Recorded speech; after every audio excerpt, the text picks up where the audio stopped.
Hello, everyone. It's been a bit, hasn't it? Yeah, it's been a little bit, but regardless. Oh, sorry. I do have a cough drop in my mouth. If I'm probably gonna be putting some I'm probably gonna be having some hard candy throughout the stream. I don't know how many of that I'm gonna end up having, but yeah, that's what's gonna be happening. Welcome in, Mana. It's good to see you again. I hope you're doing well. And Jason. And so today we're gonna be drawing some robots again, very fast.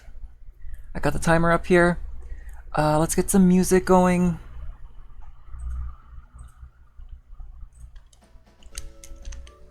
Hopefully this isn't too loud.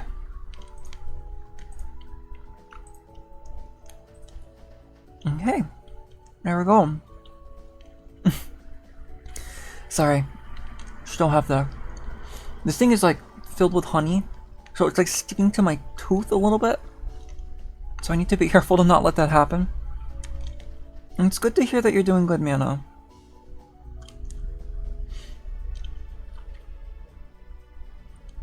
I hope I've been well. Well, I miss getting all the... oh my god. Sorry, it's like a burst of honey, just like... Where's my tea? Where's my... Sorry.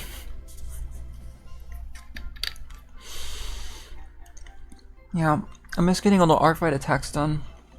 I think it's pretty safe to say that I could be doing a lot better right now, but...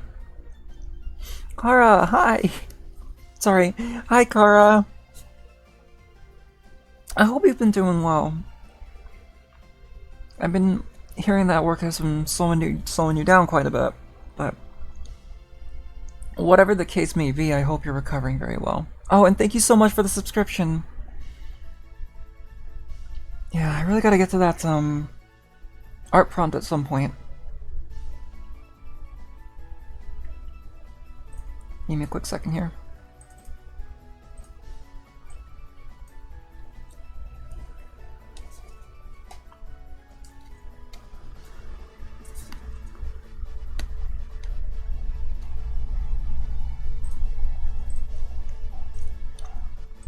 Okay, there we go. Sorry, I just gotta hydrate.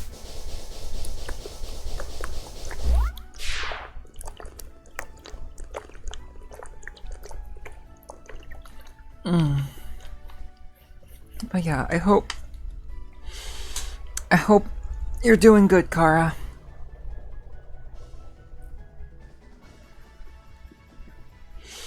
Oh, yeah, it's okay. Twitch can be pretty confusing. But I think we're gonna get started here, right away. I think everything should be ready to go. Pen. There's my pen.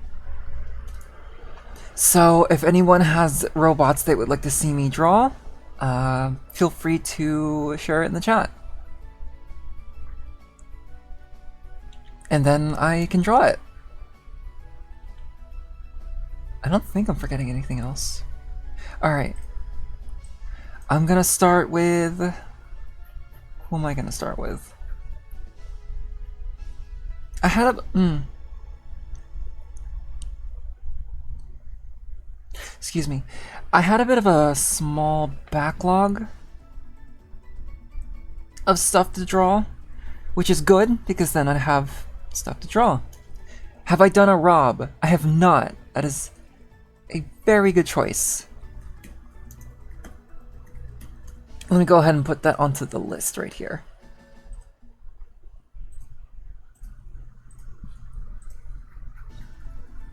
Oh, you are a big image. Oh boy.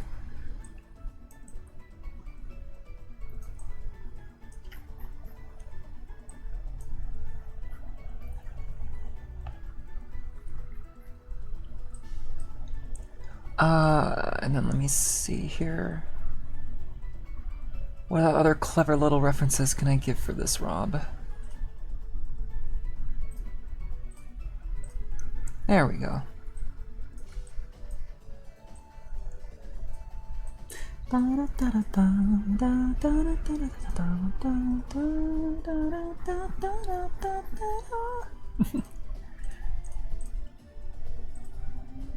What's my opinion on pit crew? I've actually drawn a few pit crews. Or not, okay, so I haven't made pit crews, but I was introduced to it like last year. Have I thought about doing mine? Maybe, possibly. It sounds like it'd be a fun idea. I would need to find the time for that sort of thing, I think, but aside from that, yeah, it sounds like it'd be a pretty fun thing. I recreated my VTuber with like a dozen pit crews that other people made. You saw a video, it's a pain, don't do that. Oh, I see. I see. But yeah, I did recreate my VTuber with a bunch of other pickers, and I even drew it. I might share it on the Discord after I finish here. But, yep. We're gonna get started right away. So, I'm gonna start with... Hopefully Clip Studio runs well. This should be fine. Yeah, that should be fine. Let's start the count timer. Oh, there we go. And we're off.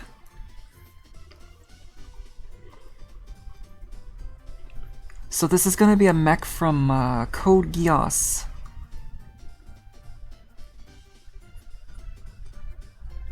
Because I did that one stream where we were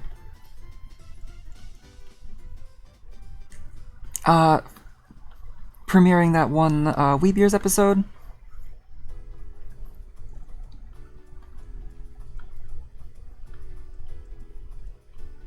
And Beanie was saying, like, the mech designs in Code Geass are, like, really good, which I agree. Upon doing a little bit of research, I would have to definitely agree. These are very cool designs. I don't remember the names for these, but this is a mech with no legs. And it is blue and yellow.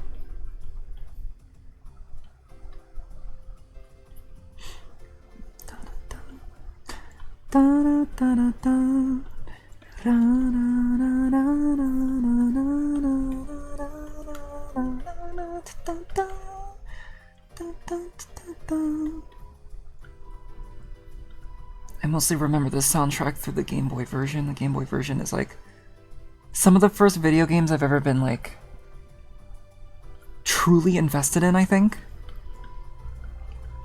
Oh, got our first siren chat. I really need to make that emote for the siren. There's an emote idea I have, but I haven't really got around to it yet. Also, depending on how I feel today, I might end up doing an art fight attack on stream, but we'll see.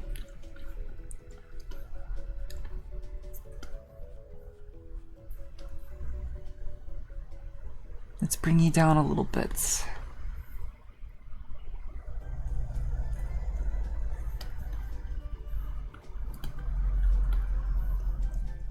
Let's see.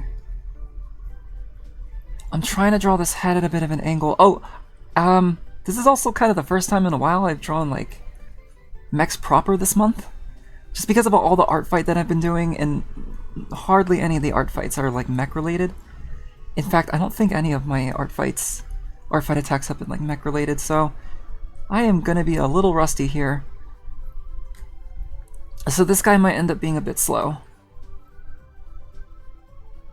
But it's good that I'm doing this now.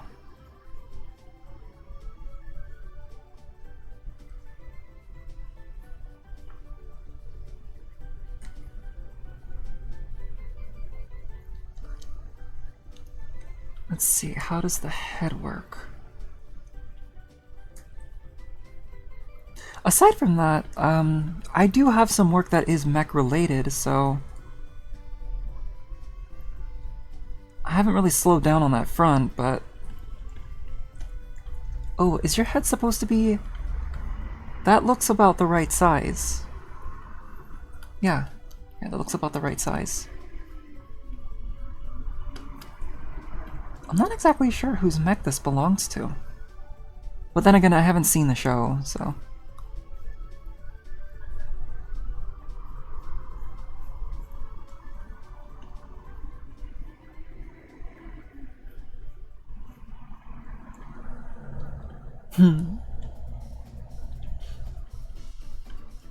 Also, as per tradition of a speed drawing stream, I won't be able to catch up with chat until I finish the mech in question. Oh, that's totally wrong. Yeah, that's totally wrong. Let's break this down a little bit.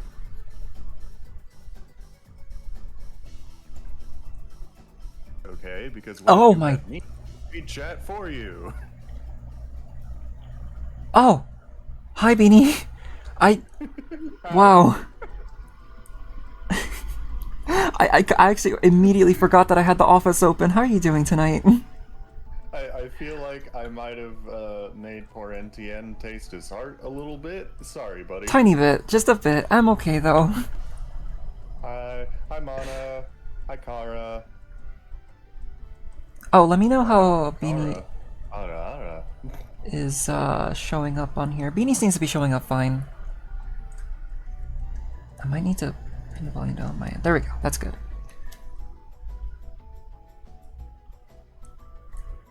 Oh, you know what? I'm gonna try something here. Kara Ara. That's a new redeem that you can have. You Ara, but it is your name. Wait, I Arakara? I was talking to Kara. Oh, yeah. Let me share my screen here real quick. Oh, wait a minute, the timer's still going. Pause it. No, you don't gotta worry about it. You're fine. Oh, okay. It's okay. I have a delightful treat in front of me right now. I think I just saw it in the cafeteria. Oh, yes, you did. What are you doing looking in your Discord? You're supposed to be drawing. Oh, I was trying to get like the screen share thing prepared and I saw like the notification thing, so I was that's fine. Catching up a little bit. But yeah, I am currently drawing a robot. I don't know how well you can recognize this robot. This robot might be something you haven't seen yet. It does not look familiar. I think it could vaguely be a Gundam, but maybe, or well, a mobile suit, but from one of the shows I haven't seen. It's giving me vague, like, Double Zeta vibes. A little bit, yeah. Well, I think this is a Sunrise series. It's from a show. It's from a show you did an episode on. Oh, is this from Code Geass? This is Code Geass, yeah. Oh, I don't recognize. Maybe this one's either from season 2 or I'm just not remembering well. I hope this is not a really egregious spoiler then. I'm sure it's fine. Apparently I am a little quiet. You are a little quiet. Gotcha. Let me try to... You're a bit quiet. Okay. And yeah, the timer's still going. But I know! Oh god. You fool!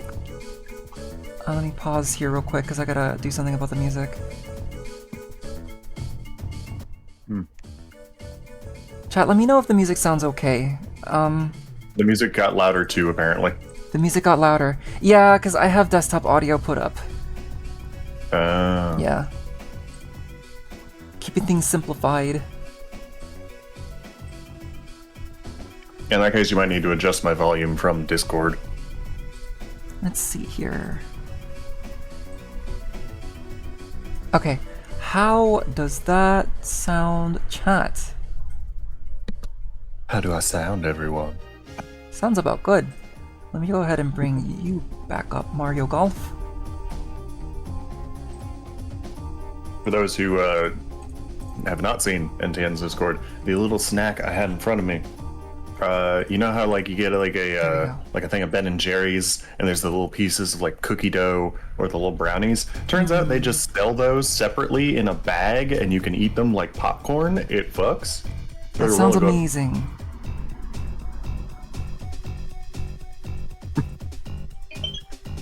Oh god. Kara says do ara, so I can tell for sure. Ara. How's that sound? How does that sound? I need to make sure I don't make all of these in a single sitting, so I need to put these back in the freezer. Yeah, it's it's good to have a little bowl of it instead of having the whole bag right in front of you. How does that whole section work? Sad golf music. That's been my morning.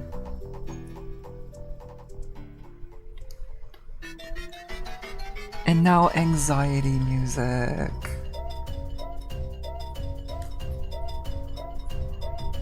Man, this music is taking me back quite a bit, but it's not the N64 version that I'm very nostalgic about. It's the Game Boy version.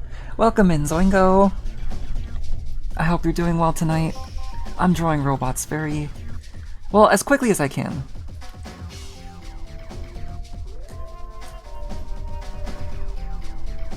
Almost looks like they got like knuckle braces. Motherfuckers. Welcome back.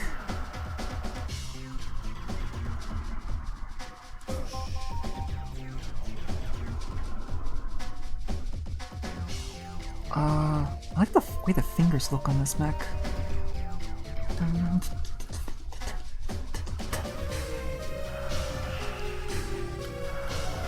Alright, and this thing has got like... oh, how's that supposed to work? Your chat is just begging me to share my sweet little treat, but I shall do no such thing. It's, well, it does sound amazing. Yesterday we were talking quite a bit about, like, snacks and treats and such, and it made me crave cookies. We were talking about, like, Girl Scout cookies and all that, and they were, like, talking about, like, snacks that they grew up with. Yeah.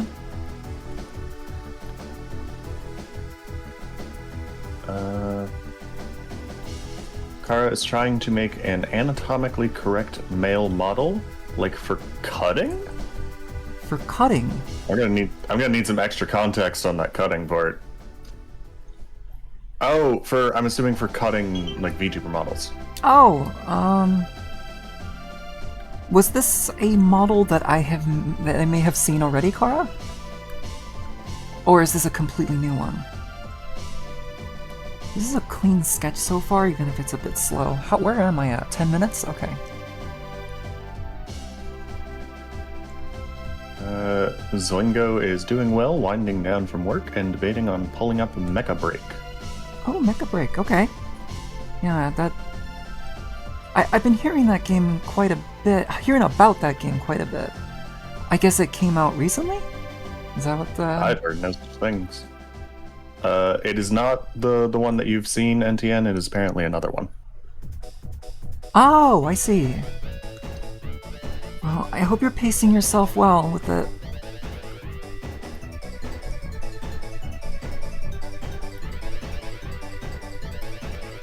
Talking about anatomically correct models makes me think of back when I did that what was it, like a postcard commission for Cheesecake, and I was looking up references of ball jointed dolls, and I send one and I'm like, oh, does this look good? Would this be a good reference? And then after I send it, I'm like, oh, that thing has dick and balls. Oops.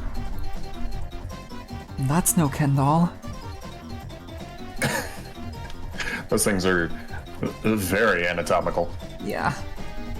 Yeah, I think I've seen a few of those. There's like a really, really cool display of like, I think they were called like Vault dolls, or they were smart dolls. when I visited Akihabara once. It was a really, really good like display of them that I found. Kara Boy. says, I get to draw another pretty male. What a torture. Ugh, my work is so hard, you guys wouldn't understand. Man, absolute torture. I feel like if anyone knows a thing about drawing pretty boys, it's NTN. I do enjoy that. And to think, it took me a while before I found out you were bisexual. Oh. How long did that take? I think it was like a month. Oh. I see. Don't know how that took so long.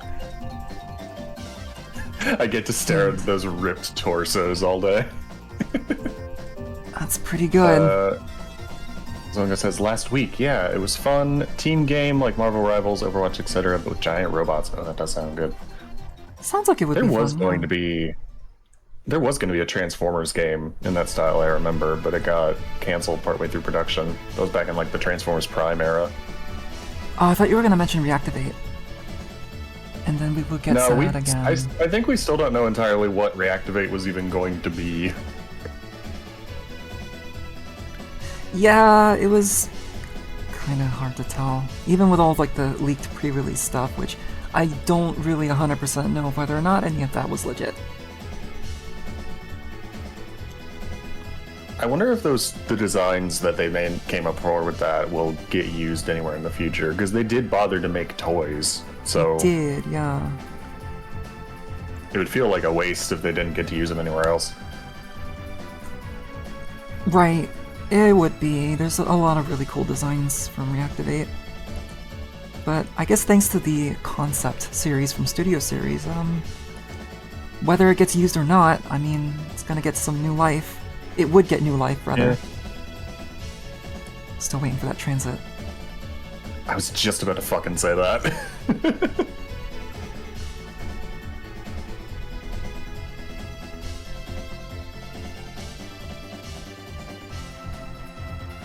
Here we go. Despite having no legs, you still took quite a bet. Okay. Just, use your turn signal next time, please. Jump scare. You have a large arm, but that looks cool, so it doesn't matter. Okay, color time. Wait, yeah, you are facing that way, alright. It's gonna steal your purse!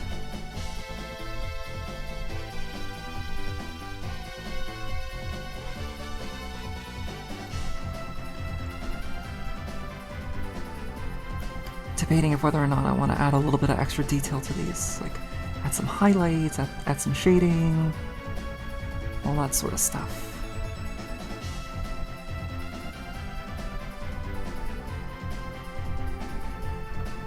Get into all the little individual fingers. I feel like this was kind of a fun way to handle the fingers. Lately I've been struggling a little bit with like geometry, and I think part of that is just because I've been drawing humans more than mechs lately, this month. You're out of your comfort zone. Out of my comfort zone, yeah. Drawing mechs have really truly been like my comfort zone. At least when it comes to drawing things like publicly. Because It's a good zone to be in. You're very good at it. Oh, thank you.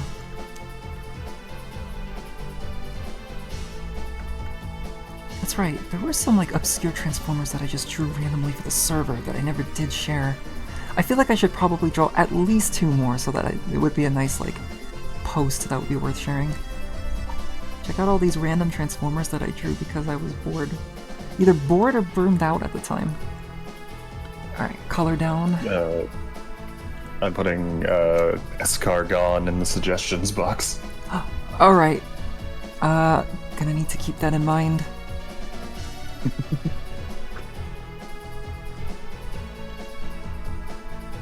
Yellow. Get all that yellow in. Get all that yellow in. Art says, drawing men out of my comfort zone, yet lately I feel oddly comfy there. It's okay, Car, it's normal.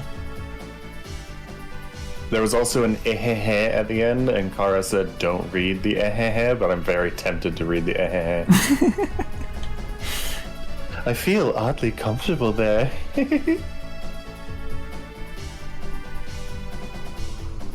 I need to, I think I need to draw more men for art fight. I think I've only drew one man so far. I think. No, well, technically I drew two. Yeah, no, I drew two, but... Not that ehehe.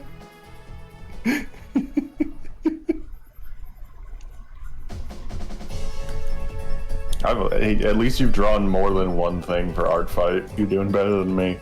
Oh. I knew I wasn't going to get much done. That's fine.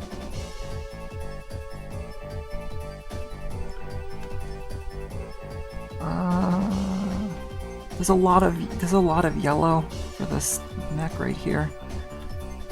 Filling it in. That's all the piss. It's a very mustard colored yellow.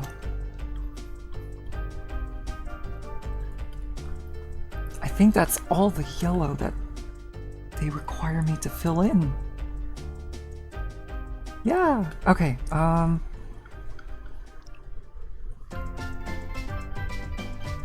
you're not gonna be able to see this very well, but... And then just a touch of green. We need all the colors of the rainbow for this. No, it's not. This isn't Mega Man X2 Mavericks we're drawing here. Although I haven't really drawn a lot of Mega Man stuff for these. I should probably change that. There's some Mega Man designs I would love to suggest for this, but all of my favorite ones come from NT Warrior / Battle Network, where they are decidedly not robots. Not robots? How so? They're computer programs. Well, they resemble robots. They do. If you want to get away on a technicality, then sure, but yeah. They're not. The Battle Network series is set in an alternate timeline where instead of robotics, Dr. Light got really into computer programming. Right, yeah. Would it... I forget, would it theoretically be on the same timeline as, or the same time as Mega Man Zero? Considering it's an alternate timeline. Zero, no. Zero is like millions of years in the future from Mega Man X, I believe. The only thing, as far as I'm aware, the only thing that exists in the same timeline as Battle Network is Star Force. Star Force, yeah. Which I always did find very amusing, that like Battle Network is all like, oh, computer programs and AI, and then you get Star Force, which is supposed to be set in the future and be the more advanced one. And for that, everything is like living radio waves, which is very cool. I just find it funny that we went from computer programs to radio. Yeah. Feels like a reverse. And of course, Mega Man Zero would have been after Mega Man X5, but then, you know.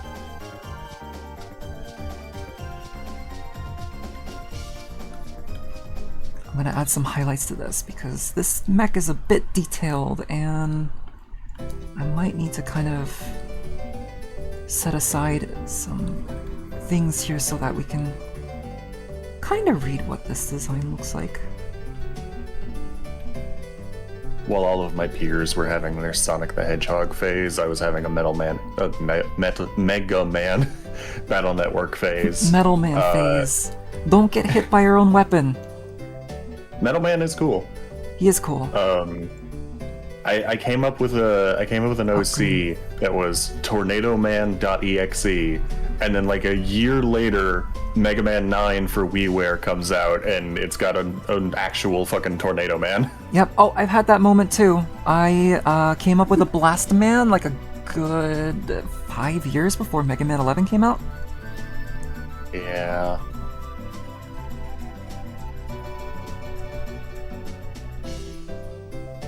Or like in high school, I wanted to be a writer, and I was writing a lot of short stories, and I did one where it was like a post-apocalypse where the majority of humanity has died off from a disease, and you've got this guy who has to travel across the country that has now been overtaken by nature to one of the last remaining human settlements, and he's got to take this little orphan girl with him. And like, it didn't have zombies, but like a year later, hi, The Last of Us. Oh. Dang. Oh my god. I know now that you were drinking, but for a split second, really thought you were taking a bong rip. Oh, yeah, no, opposite of that. It's a cool setting, but oh my god. I think I know what it's like coming up with cool settings and then immediately being introduced by, like, something that's kind of beaten me to it.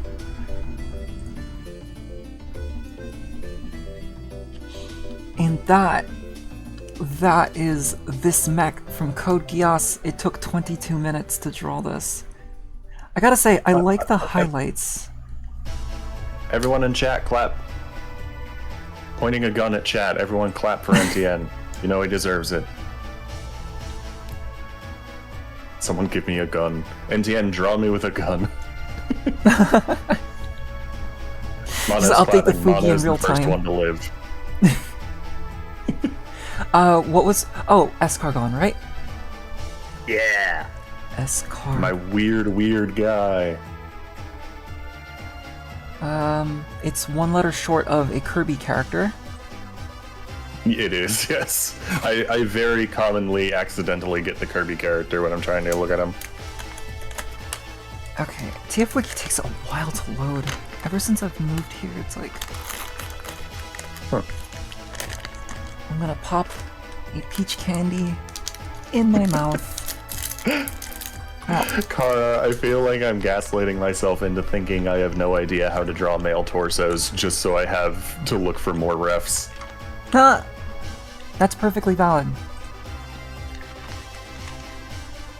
The times that I was doing like not safe for work commissions, and I'd have to just on my second monitor is just some weird Pornhub screenshots as I'm drawing, and then my roommates come in, they're like, you're getting paid for it, whatever. Yeah, I mean, yeah. These are the also, things that we have to do. TF Wiki is not loading for me either. I think the wiki might just be fucked up right now. Oh. Well, I did get a picture. It's not the best picture, though. I mean, there's only one picture of Escargon that exists. What was this picture? What was this from? Was this from, like, TV magazine or something like that, or...? I believe so. It was... there was a Japanese magazine that was holding a Create a Character contest for, I think, Beast Wars 2nd. It was either 2nd or Neo, but I think it was 2nd. And Escargon was created as an example of, like, this is the kind of thing that you can send in. I see. Well, it looks like I'm gonna have to interpret the legs myself. The gluppest of shittos. Absolutely the gluppiest. Alright, here we go. I think Mana requested Rod first. I didn't miss anyone else's request, have I? Doesn't seem like it. Oh, and for those curious, the one who won the Create a Character contest was the Kangaroo Star Upper. The Kangaroo Star Upper. Did that ever get used for anything, or...? He had a minor cameo in Beast Mode and like a crowd shot of the anime, but I believe he was put into a manga. I see.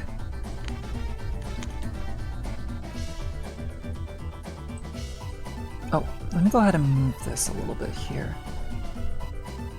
Here we go, so you can see a little bit more. The timer doesn't block the screen. Time to reset. Oh my god! We are gonna draw Rob next. Huh? Someone made a custom Star Upper out of Kingdom Dinobot. Oh, that's awesome! Gonna need to see that. Sick.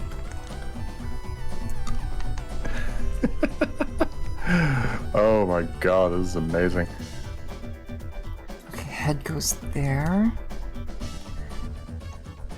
And I'm kind of basing this off of the NES version of Rob, not so much the Smash Brothers one, but...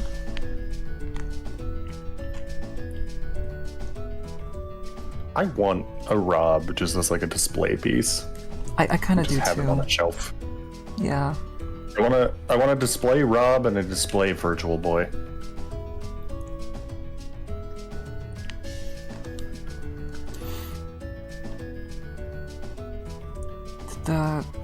The Trojan horse of the video game industry. Right? Did you see That was that? kind of how Rob was advertised. Yeah. Did you see that? Did you know gaming video on the Virtual Boy that dropped like a couple weeks ago? Actually, it's been a long time since I last saw Digino Gaming. I haven't, actually. It was really cool because like the stereotype of the Virtual Boy is that it would like give people headaches and it was painful to play. It was actually good for your eyes to play it because it would exercise your eyes by forcing them to look at both layers of the screen like back and forth over and over. You would basically be stretching your eyes the same way you would in every other muscle. The reason why it would hurt after a while to play is the same way it would hurt after exercising. The Virtual Boy was good for you. That makes sense. Yeah, it's soreness, and then it gets better afterwards, and then you come out stronger. Yumenium, hi! I hope you're doing well tonight. How you doing?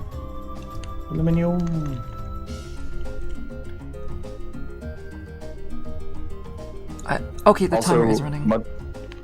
Much in the same way that we have right now, where it's like, oh, there's all these disclaimers on the Switch 2 that say that you don't actually own your games, but like, those same disclaimers are on every fucking game console for the last like decade and a half.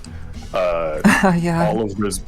All of those big warnings on the Virtual Boy that were like, oh, this is dangerous for your eyes and it can induce seizures and everything. Those were on every game console in existence, but people took more notice of them on this because it was brand new technology and they were scared of it.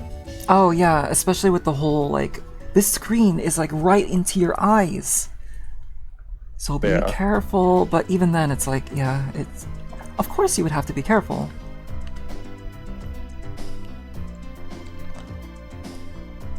No, it's a really good watch. It dispels a lot of, like, false myths about the Virtual Boy. Yeah, that sounds really fascinating. Gonna definitely need to check that out at some point. Kinda just looks like the Kogias robot is stealing one of Rob's gyromites. No! It does! Rob's just like, hey, what the fuck? That's mine, bitch. Give it back. Tries to steal it, but in like the slowest fashion possible. You're doing... I paid $6.50 for that. We're doing pretty good, Yume.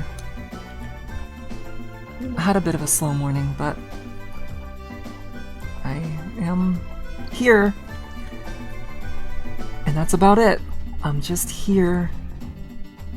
I just need to get in the habit of just like doing the thing instead of spending so much of my mental energy being like, am I ready for this? Am I ready for this? Am I ready for this? Me telling myself I'm gonna work on something and then taking 3 hours to work up to working on the thing. Yeah. Sometimes you just gotta put like your hands on your thighs and say just do it, right? That's what he did, right? He did like a pose and then... Oh, right.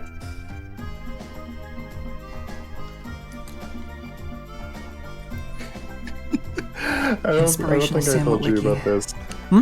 I had a plan at one point, which I have since abandoned, but you know that there's been a few toys of Sam Witwicky that have come with a few different movie toys, right? Like Yes. Human Alliance and such. Yeah, he looks like a board game piece. I was gonna collect every official action figure of Sam Witwicky. I was gonna put them all into one of those like cube glass display cases that you get for like baseballs, and I was going to label it my Shia LaBox.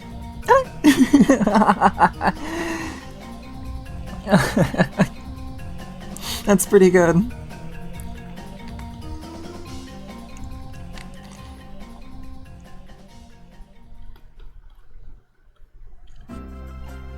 But then he decided to kill a bunch of dogs, and I was like, I don't want to anymore. He... What? Yeah, a few years ago, I forget the specifics, but there was a role that Shia LaBeouf had where he is it LaBeouf or LaBeouf? I always forget. It's LaBeouf. Shia, whatever. I heard Shia LaBeouf. Shia LaBeouf. There was a role that he had where he had to play like a gangster or something, I believe, and he did that bullshit actor thing where it's like, oh, I'm gonna really get into the role. Oh, method acting. Yeah, but in that like really douchebag. Who was the shithead who played the Joker in Suicide Squad? Oh, Jared Leto. Yeah, in that really douchebag Jared Leto kind of way. And apparently his method acting of being a gangster was like, he started abusing his girlfriend, and he would like drive through a neighborhood and shoot neighborhood dogs a couple of times. I'm sorry? That's really messed up. Yeah. Okay. Way to bring down the energy of the stream, Beanie. Good job. I'm just trying to comprehend this. Like, what? I don't even care if that's like method acting or not. Like, that's messed up. That's really, really, really messed up. I don't... Man, Shia LaBeouf is a very weird individual.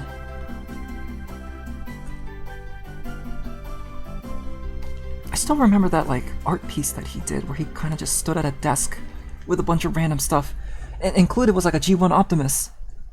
And he just stood there and people would like visit and watch him sit there.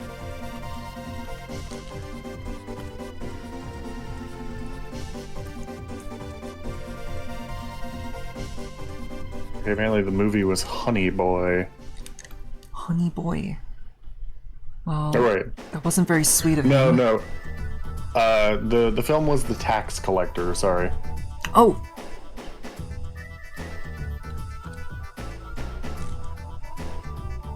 I see.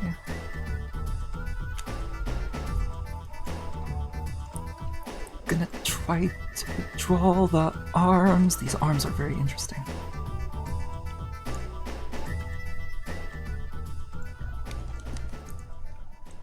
Okay, there's a segment right here.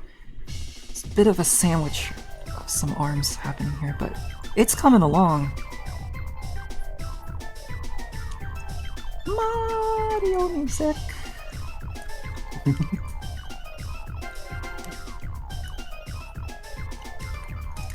I'm gonna take this spinner and shove it up your ass.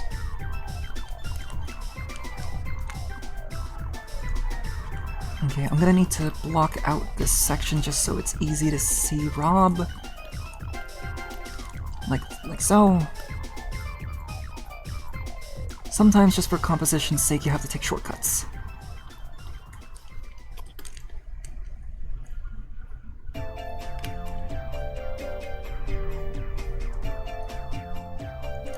Oh, Yume, if you have a robot that you have in mind, feel free to share it in the chat if you'd like to see a robot for me to draw.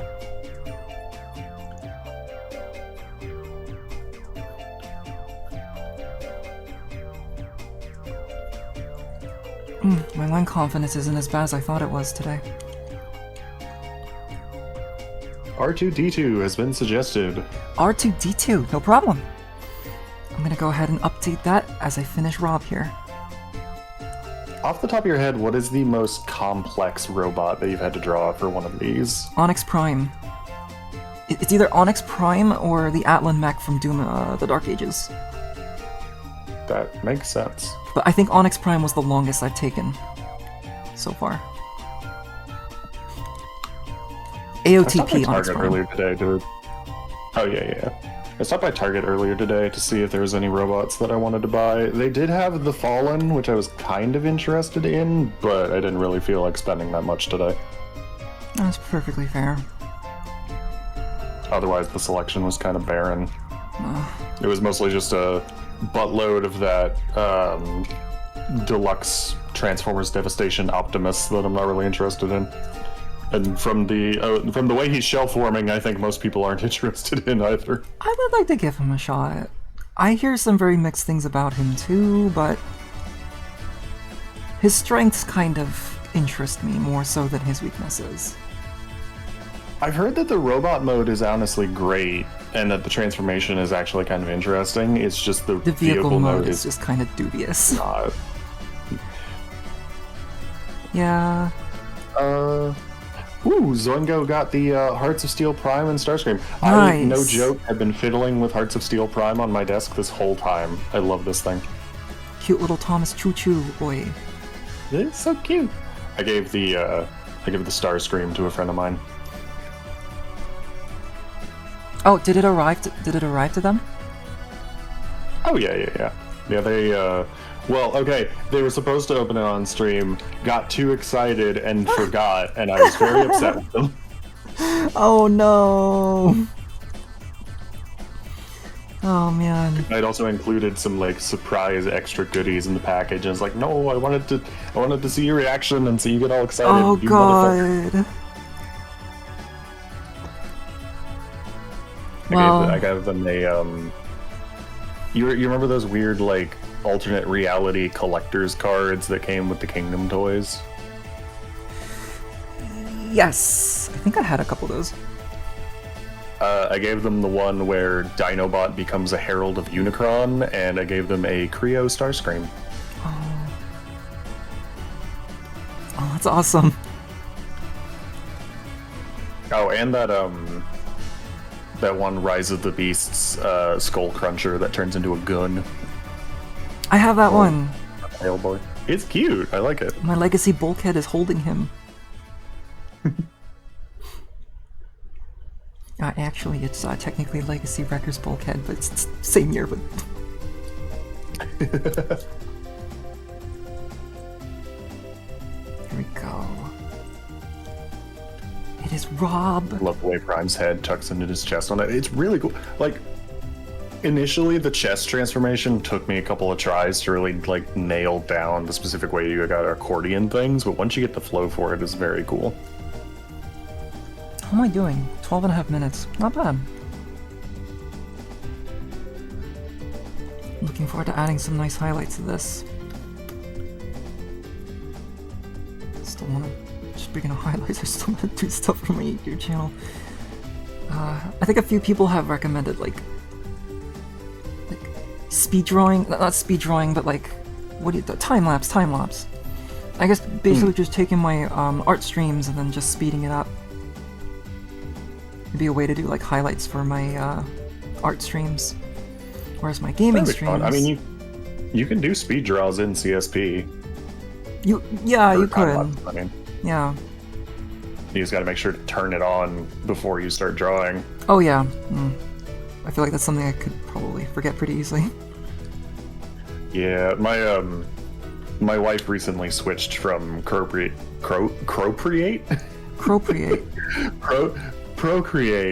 My wife recently switched from Procreate to CSP, and she, unsurprisingly, is loving it because CSP is the best drawing program, no argument.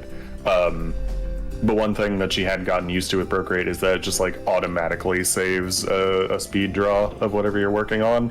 So she got done, and she got done with the piece she was really proud of, and she was like, "All right, how do I export the speed draw?" And I was like, "Oh no." Oh man. I've got Hearts of Steel Optimus doing a Gerwalk train right now. Nice. Choo choo, motherfucker! Okay, well let's do. Yeah, I think that'll do. I forgot to color the outlines for this guy right here. Alright. Zoingo says, I think I've still got a Creo Predaking sitting around somewhere, and maybe parts for the Bruticus. Those were fun. Oh! I know it won't happen, but I would love to see Creo somehow pop up in the current Generations line, or Power Core Combiners. Oh, I could see them finding a way to bring back Power Core Combiners in like a Core Class equivalent. Power Core Class Combiners. Yeah. It was stupid. I don't know. I don't see that. Even in this current incredibly spoiled world that we're in, where we're getting like a mainline Tasmania kid, I don't really see that happening. Yeah. And the Power best Core Sky Combiners, Bite we've ever honestly, gotten. like Power Core Combiners really aren't that hard to get a hold of these days. Like, they're not that expensive on the aftermarket, and they're not hard to find.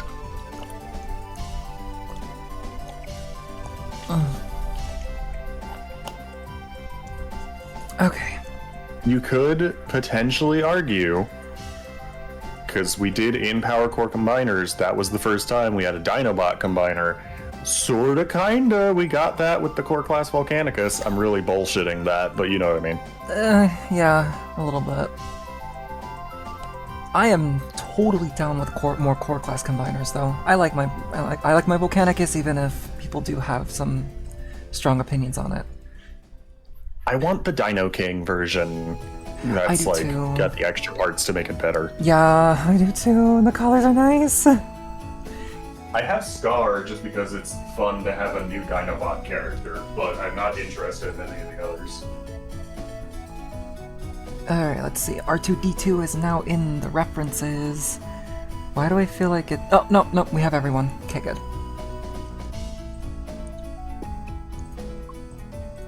Now, Creo popping up in Generations. I'm trying to think of how they would do that.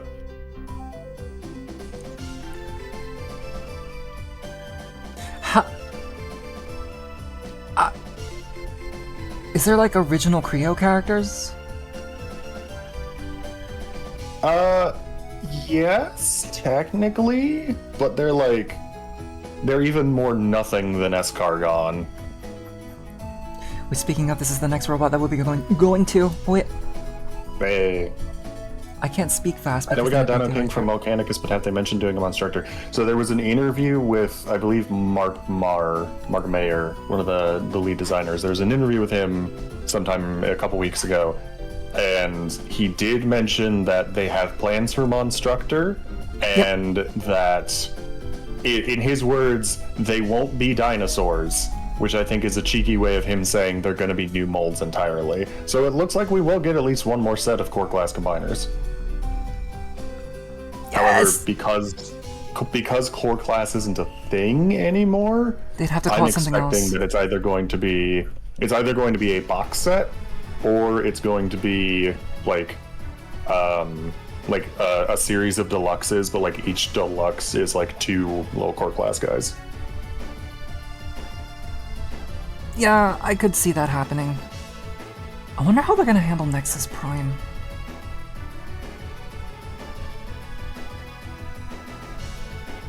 I wonder if they're even gonna do, because Nexus Prime I don't think is a member of the current 13, is he? I think they got rid of Nexus Prime when they did the like the Covenant of Primus stuff.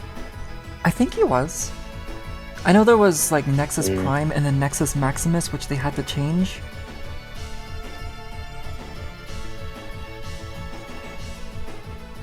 I'm trying to figure out how to work. Because Escargon's got a fun design, and I feel like there's a whole lot you can do with these long arms of his. Which, oh, speaking of, so yesterday in the lounge sector, we were talking a little bit about arms yesterday, and I forgot that I actually made an arms OC like around the time the game came out. Oh, you did? Yeah, we were talking about making arms Sonas, and you were like, oh, that's a good idea. Oh no, Nexus Prime is in the current 13. Yeah. I'm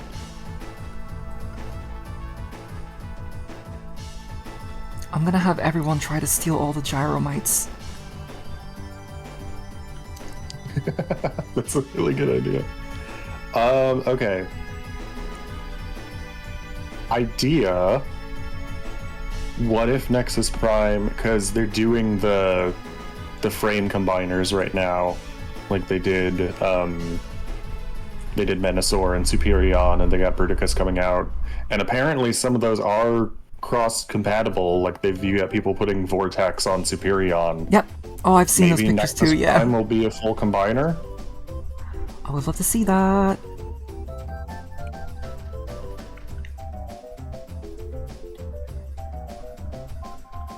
Ooh, long arms McGee. Okay, and so here is where I start to try to come up with my own interpretation of the rest of Escargon's legs. Where does the blue even come from? I guess, like, inside the base area. I actually really love snails. I never really, like, expressed it very much because I like ducks, but I also really, really love snails. I didn't even know you liked ducks. Yeah. Wah.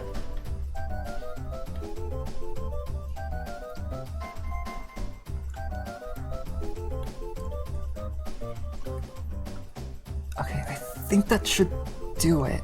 Yeah, alright, let's go ahead and rough this out. Or, clean rough. Hey yo. What's up? Nothing. Everything's fine.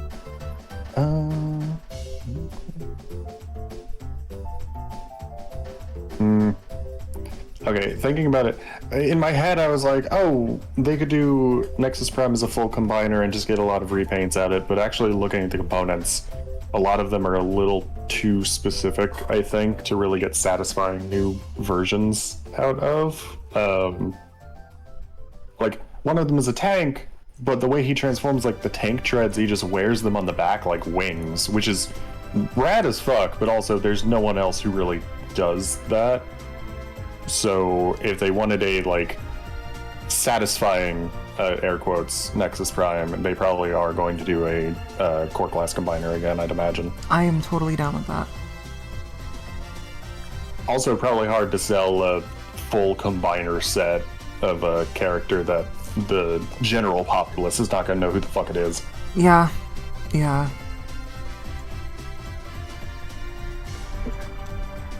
If they did like a full... Oh, wait, how much was Dino King? Like, $90? I think so? So maybe Nexus could probably be sold as a commander?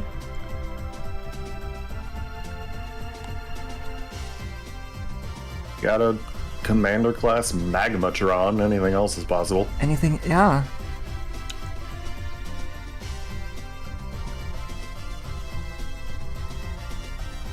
I think there was some leaks recently that said we were going to get a big convoy at some point.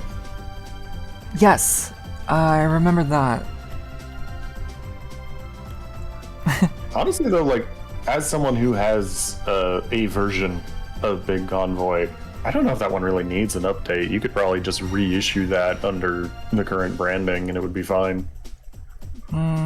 Yeah, or maybe just not really change the engineering of that very much. Yeah, like, Sideways, Cybertron Sideways, that's coming out is apparently just exactly the same as the original toy, just slightly smaller. And no Cyber Key. Oh, I used to have the Rat Bat from that mold. That thing's great. I just hope we can get more Cybertron. I know that was supposed to be like a capsule line. Yeah, whatever happened to that? Did that get canceled? Maybe? I don't know. It was to celebrate the 20th anniversary, which... yeah, Cybertron was 20 years ago. Yep. Yep. Ooh. That... the fun lore for everyone in chat who doesn't know who the fuck this is, who I imagine is going to be everyone in chat. Escargon here has a spear called the Love Love Lancer, and if he stabs you with it, he changes your gender. Yep. I love this freak. That had nothing to do with as to why you told me to draw Escargon X, what was their name? Short Round. Oh no. No, that was me just that was just me and Cheesesteak talking about our respective Glupshidos, and then in general I thought it'd be funny to just have a couple of weird ass Glupshidos making out.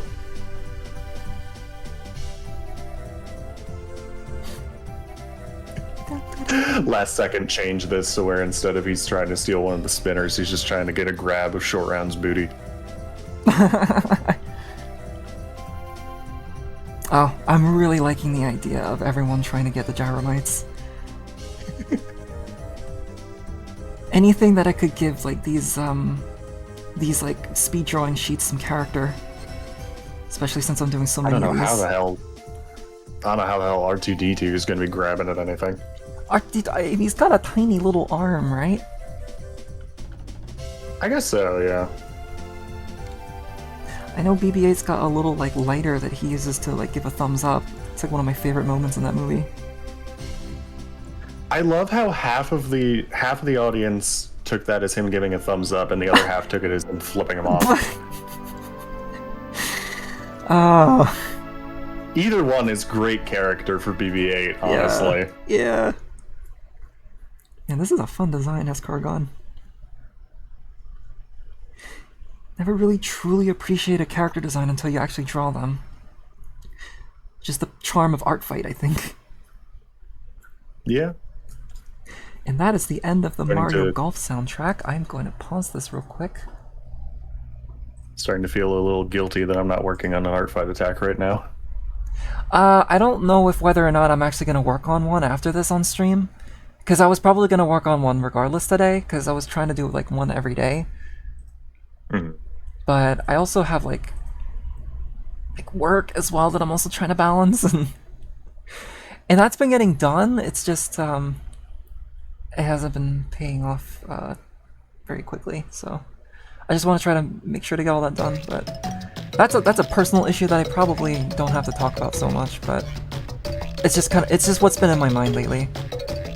These are your streams, and you can talk about whatever you want. That's true. Fuck anyone who complains. Kara says, I need to know if majority of people have their belly button out or in. I need to know what looks better for the model. I feel like the majority of people have... In my head, an Audi is, like, very child-coded. I feel like mainly children have Audis, and that, like, as you grow up, they become innies. I'm an innie.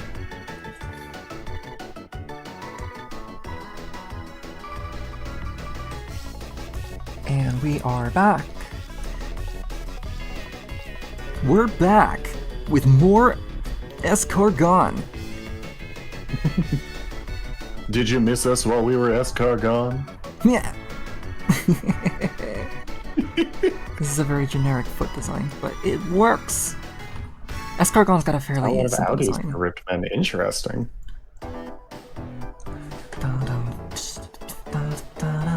I would argue it's whichever one is easier for you to draw, because I don't think anyone's going to care that much. Unless someone's like really got a thing for Audi belly buttons, but again, in my brain, Audi belly buttons are very child-coded, so if I meet someone who's like, oh, I love an Audi belly button, I'm like, I don't trust you now. I never really thought about that. Like, I actually give my OCs like... Who are like... Oh, yeah? It's like guys who are like a little too into girls with braces. It's like, I don't trust you around children. Oh, yeah. I kind of want to shove it back in for them. Just use a Q-tip, just whip. It's quite literally the belly button. Not cat girls, just girls and guys who they're very into when girls have braces. It's like it's the same thing as like men who are really into pigtails. It's a little concerning.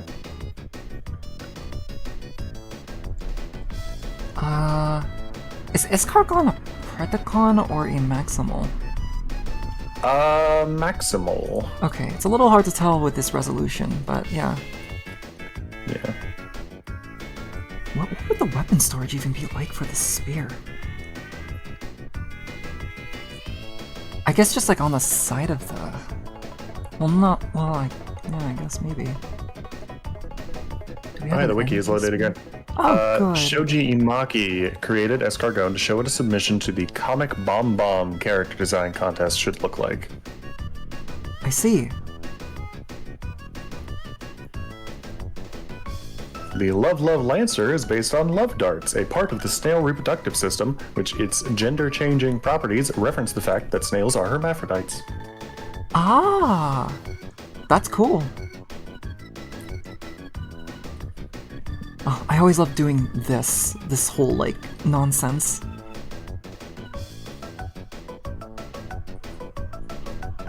I've done this with like an Aegis robot, and it's always cool.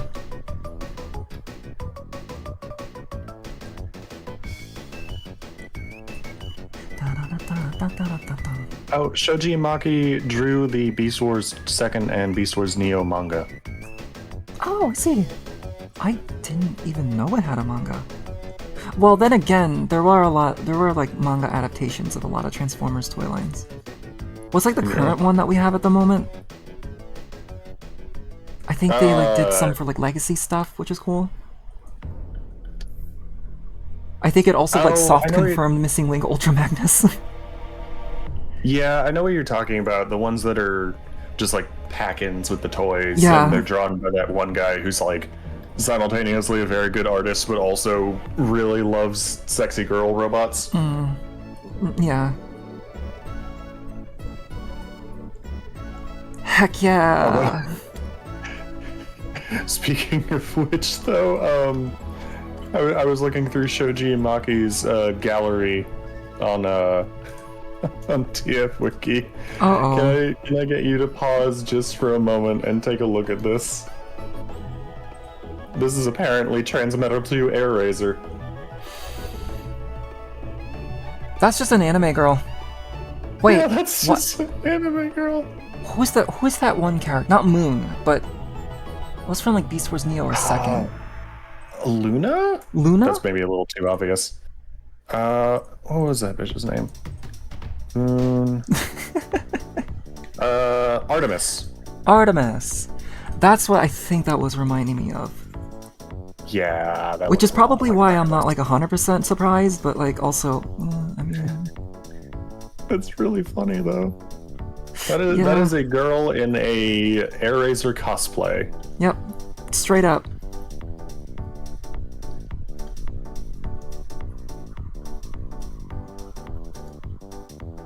By the way, like, just in case if I needed the backlog, I was kind of hitting like the random button on TF Wiki a whole bunch, and the two bots that I ended up with that weren't like names of episodes from TV shows or comic covers was Wild King Optimus and Marvel Comic Megs.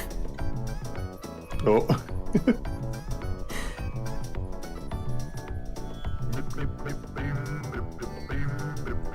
Whoa.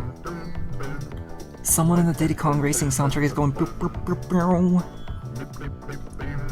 I am starting to be a tiny bit concerned about Transformers Cyberworld, the cartoon.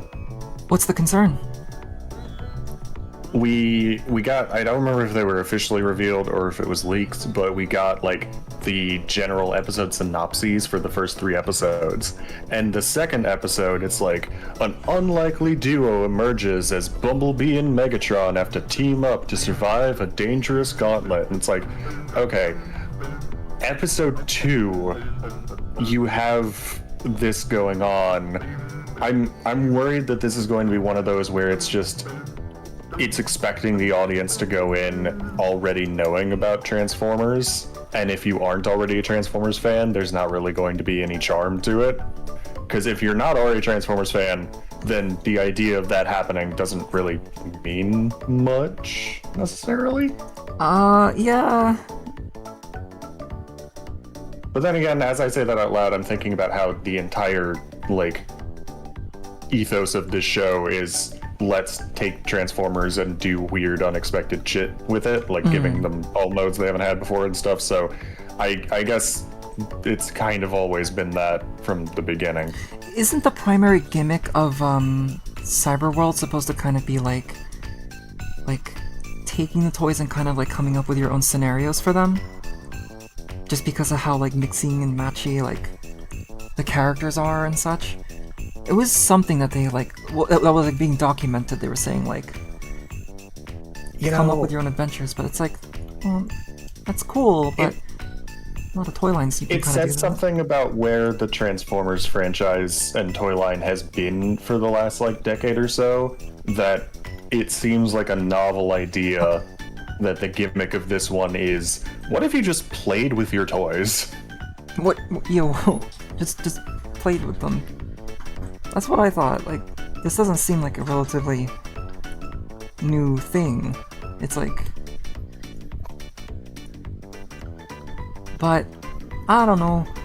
I have to see how they like handle the show to kind of see like what they mean by that whole like gimmick that they got planned. The toy line itself still looks really fun. Like I still really want that Scorponok, and Yeah. I think as a Transformers fan, I will probably enjoy the cartoon as long as it's not just like generally garbage. But I don't know if this is going to be something that's going to be bringing in new fans the way like TF1 did. Yeah. I'd have to wonder if Cyberworld is like some like an RID kind of situation where it's something to tie fans over until they got something bigger planned. It is weird that we're considering this like series of YouTube shorts to be the next like quote unquote mainline cartoon. It is a little weird.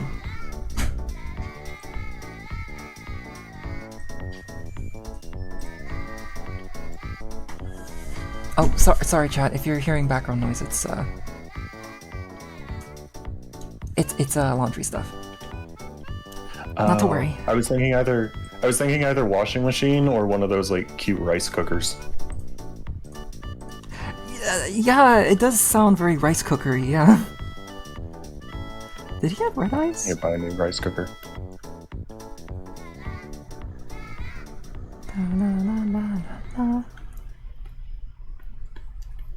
He's gonna steal it. Yes, he does have red eyes.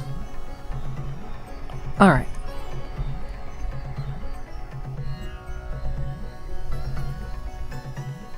He's also got a black maximal symbol on the backs of his hands. Let's see if I I don't can know how much you try care about that to- detail. Don't quite remember what the maximal symbol looks like, so I'm gonna... This will be the closest approximation, I think. You know what? That's considering the scale you're working at, that's all right.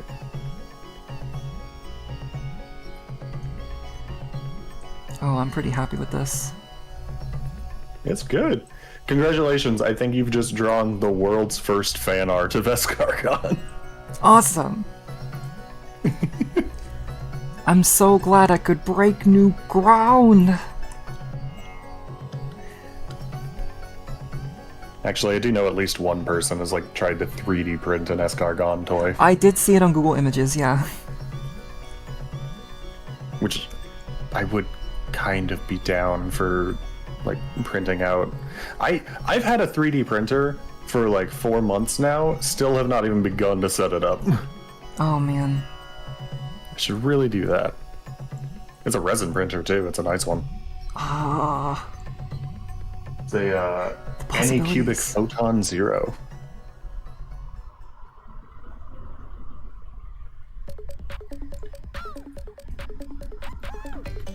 Samuel Wellington, that's the person who's... Oh, it's Sam's Forge! Sam's Forge is the one doing it. Oh! That's a familiar name.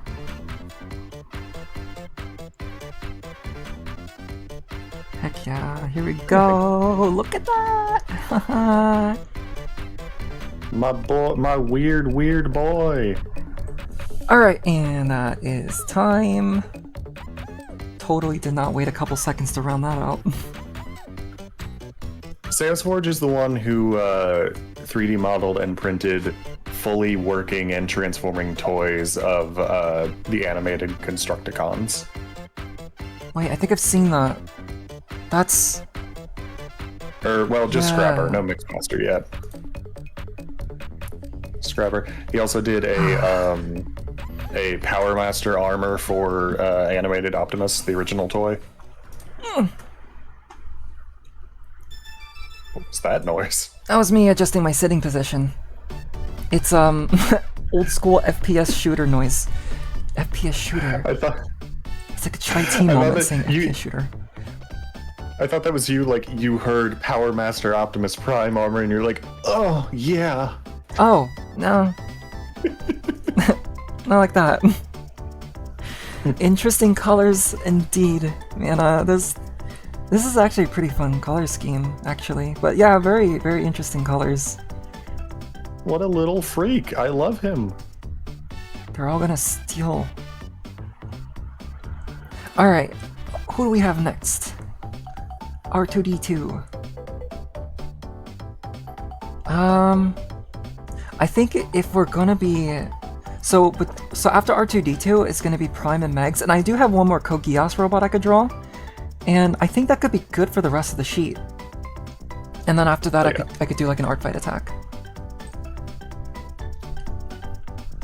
So let's draw good ol' R2 here. Let's see what he's gonna do. I think I'm gonna want to look up. Let's see. If I type in R2D2 arm. Oh shit.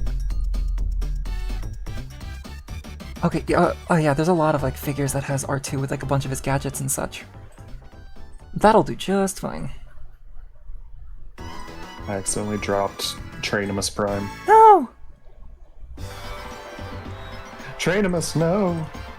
God, I still really want Optimus X Prime from TF Go. It's so stupid, I love it. Yeah, I wish they could do more Go stuff. Huh.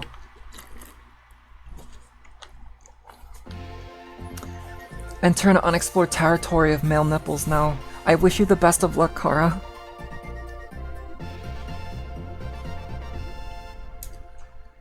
Male nipples are the ones that don't produce milk unless you try really hard.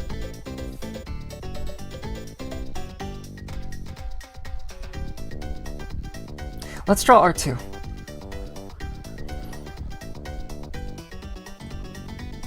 Begin time. R2D's nuts. R2D. Welcome, everyone. Give me the art. It's like R2D2 comes in and like reports to Luke, and Luke is like, "Oh my God, give me the R2Ds." How is that stupider than my R2D's nuts joke?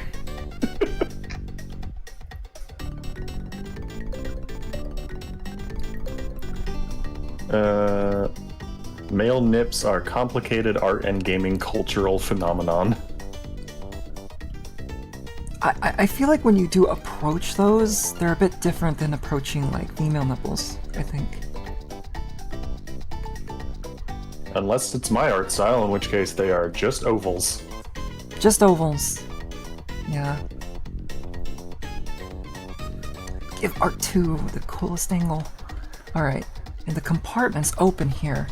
And then they have little pinchies that come out. Let Mario have nipples. Mario, did he have nipples in Odyssey? Yeah, I believe it was Odyssey. Kara was talking about how there was one game where people were mad at Mario for having nipples. Did Eggman have nipples? Yes, Eggman had nipples in the swimming sections of Mario and Sonic at the Olympic Games. That's what I thought. I'm gonna... Yeah, let's, for the sake of space here. Yeah, this ought to do. Instead of complaining about Mario having nipples, what we should complain about is how they've whitewashed Princess Daisy over the years. Yeah. I feel like they've been making her tanner, like, kind of recently. Like, they've kind of darkened her skin a little bit.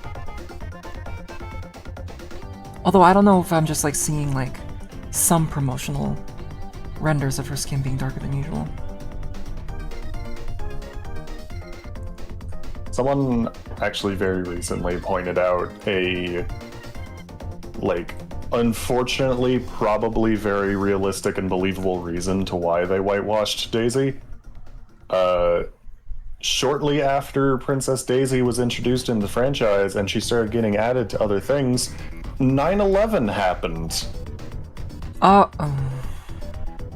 And there's very believable theories that Nintendo, who was very much wanting, you know, international sales and whatnot, were like, maybe we don't want to make the Americans think of the Middle East right now. And so, whitewash Daisy. That doesn't really... I mean... Not a good reason, still bullshit, but distressingly believable that that could be why it happened. I mean, yeah, I could see that. Also, that was my dad coming out of the laundry. If you heard him a little bit, I'm sorry.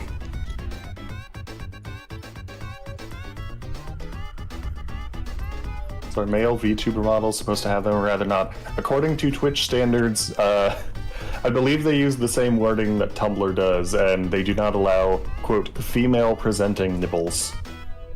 I think Artfight has like a thing, not to bring it up for the umpteenth time, but Artfight has like a thing to where like, for the sake of like equality, you have to like mark male nipples as like NSFW.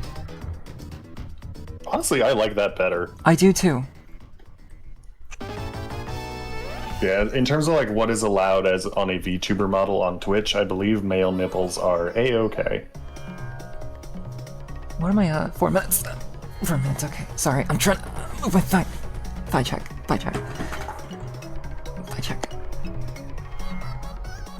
I have a very closed space when I work.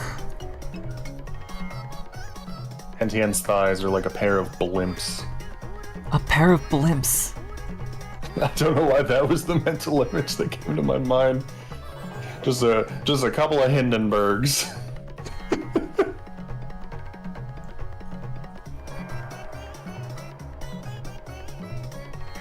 Gonna draw the most masculine nipples then. Give those nipples like pulsating veins, like ripped muscles. Oh, I hate that mental image that I've just created. I regret that. You have brought this upon yourself. I have. But Now I also you must subject thunk the all think. of you to it, so it's okay. Cars like you.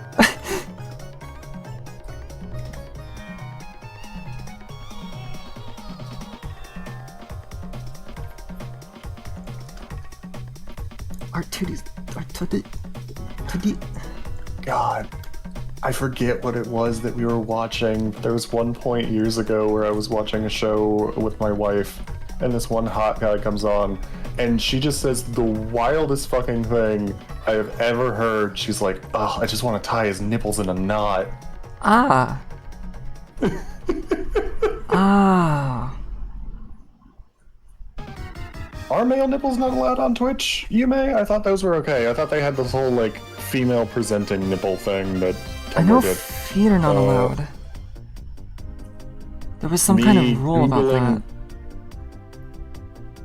Me Googling Twitch nipples.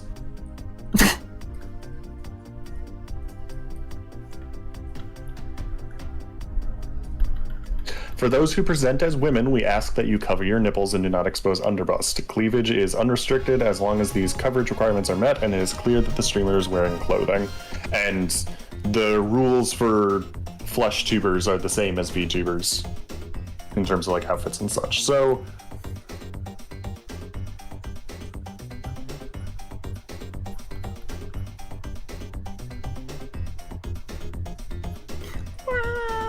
I can't really do the R2D2 scream noise at the moment. Wait. Uh-oh. Wait. Oh no! Okay, alright, yeah, no, you may. I'm looking at Twitch's official thing, and male nipples are totally fine.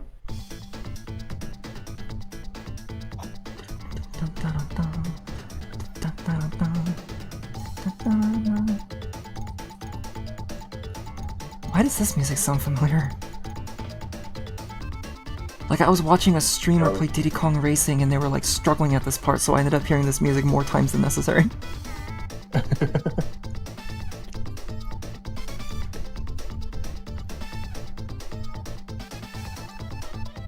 R2D2 as R2D2.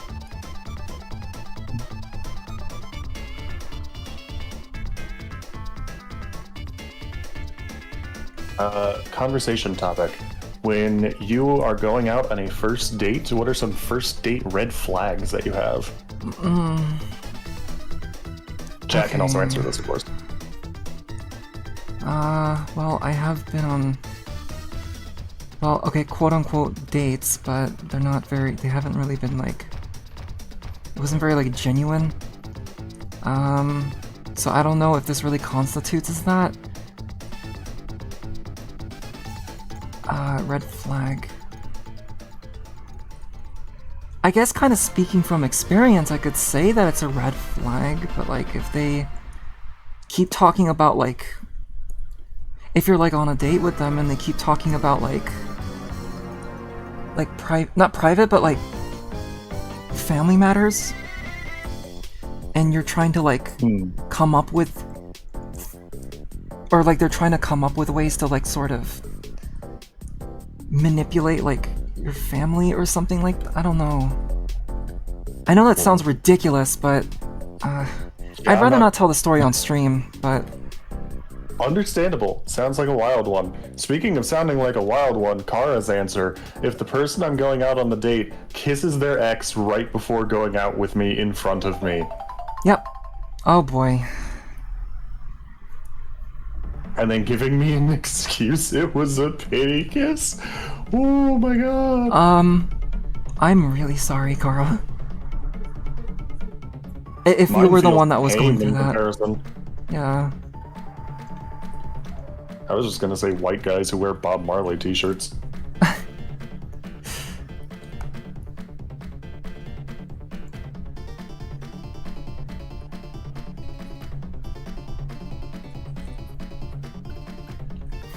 There's also just all the general stuff. Examples. I combined examples and stuff. There's all the general stuff like talking too much about themselves and not asking about you, and like maybe they talk too much about their ex. Yeah, that is something I am unfortunately able to relate to. Cis men who talk about their quote-unquote crazy ex, that's usually a big red flag. Oh yeah. Oh, that's another one too.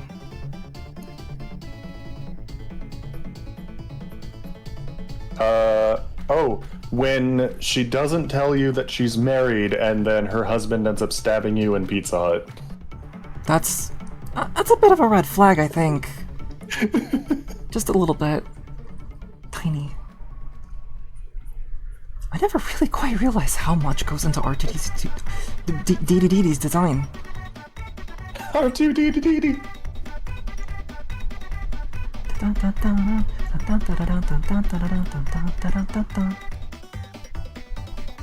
How symmetrical is R2?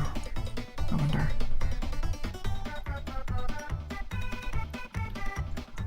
But yeah, aside from that, I've never really, like, dated.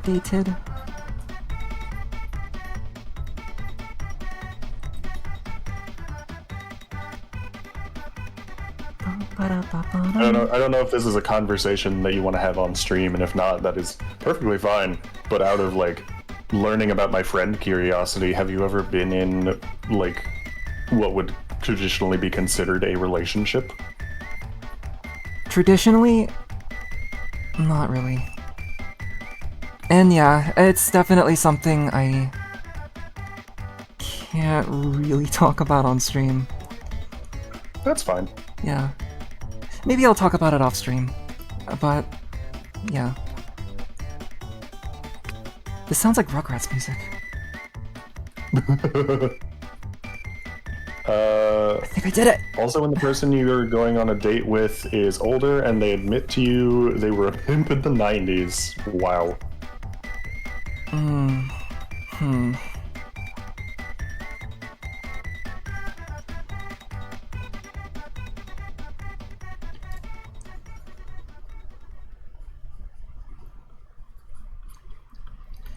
And your first date is in the cemetery. Okay, first date in the cemetery is a green flag for me. That sounds awesome. In a cemetery. A green flag. That's unique. That's interesting.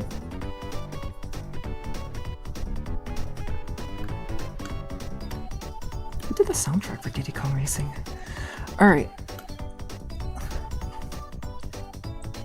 Was that not Grant Kirkhope? Is it not Grant Kirkhope? This doesn't sound like Grant Kirkhope. I just assumed because it's rare and that's... Yeah. David Wise. David Wise. David Wise. I see. Let's see. These are fairly unique compositions for David Wise.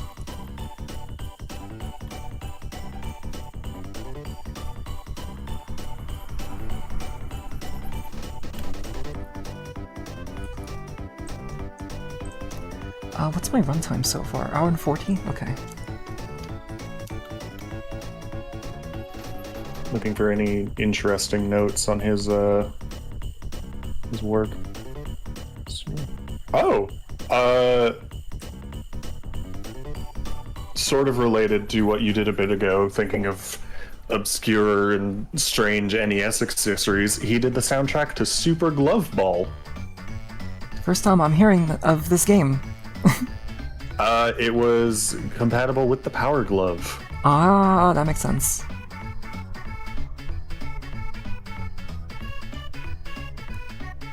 I just had a very sudden idea. Like, a combiner that's based off of NES accessories. I actually did one that's based off of Game Boy accessories. Ooh. Oh, he did, he did Battletoads. Battletoads. Battletoads. Original Donkey Kong Country. Donkey Kong Land, Donkey Kong Country 2. Right, Kong yeah, Land and he 2. also did Tropical Freeze. Yeah, okay, so he's just... Oh, Star Fox Adventures. Oh, he did the music for Star Fox Adventures. Interesting. Banjo-Kazooie Nuts and Bolts, specifically. Nuts and bolts. I know he did some tracks for Ukulele. Yep, Ukulele and Impossible Lair, the 2012 Battletoads.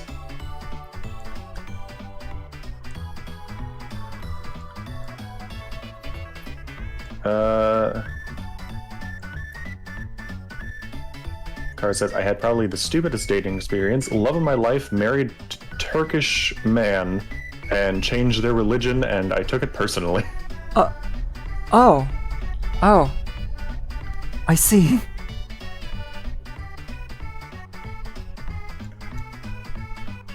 I'm not exactly sure how to respond to that. That's a pretty interesting experience. I think one of my stupidest dating experiences, I went out on a few dates with trying to think how to word this where I don't sound pathetic. Oh yeah. I fell for her fucking immediately. She was fantastic. She also seemed pretty much equally interested in me. But then when we had started dating, her husband was like, yeah, polyamory sounds cool. But then right as I was about to confess to her that right as I was about to drop the L word, she's like, my husband changed his mind. We can't date anymore. Oh.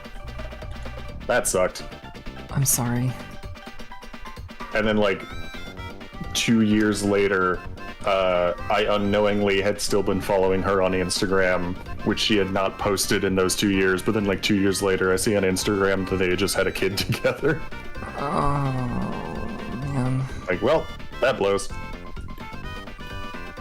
That's unfortunate.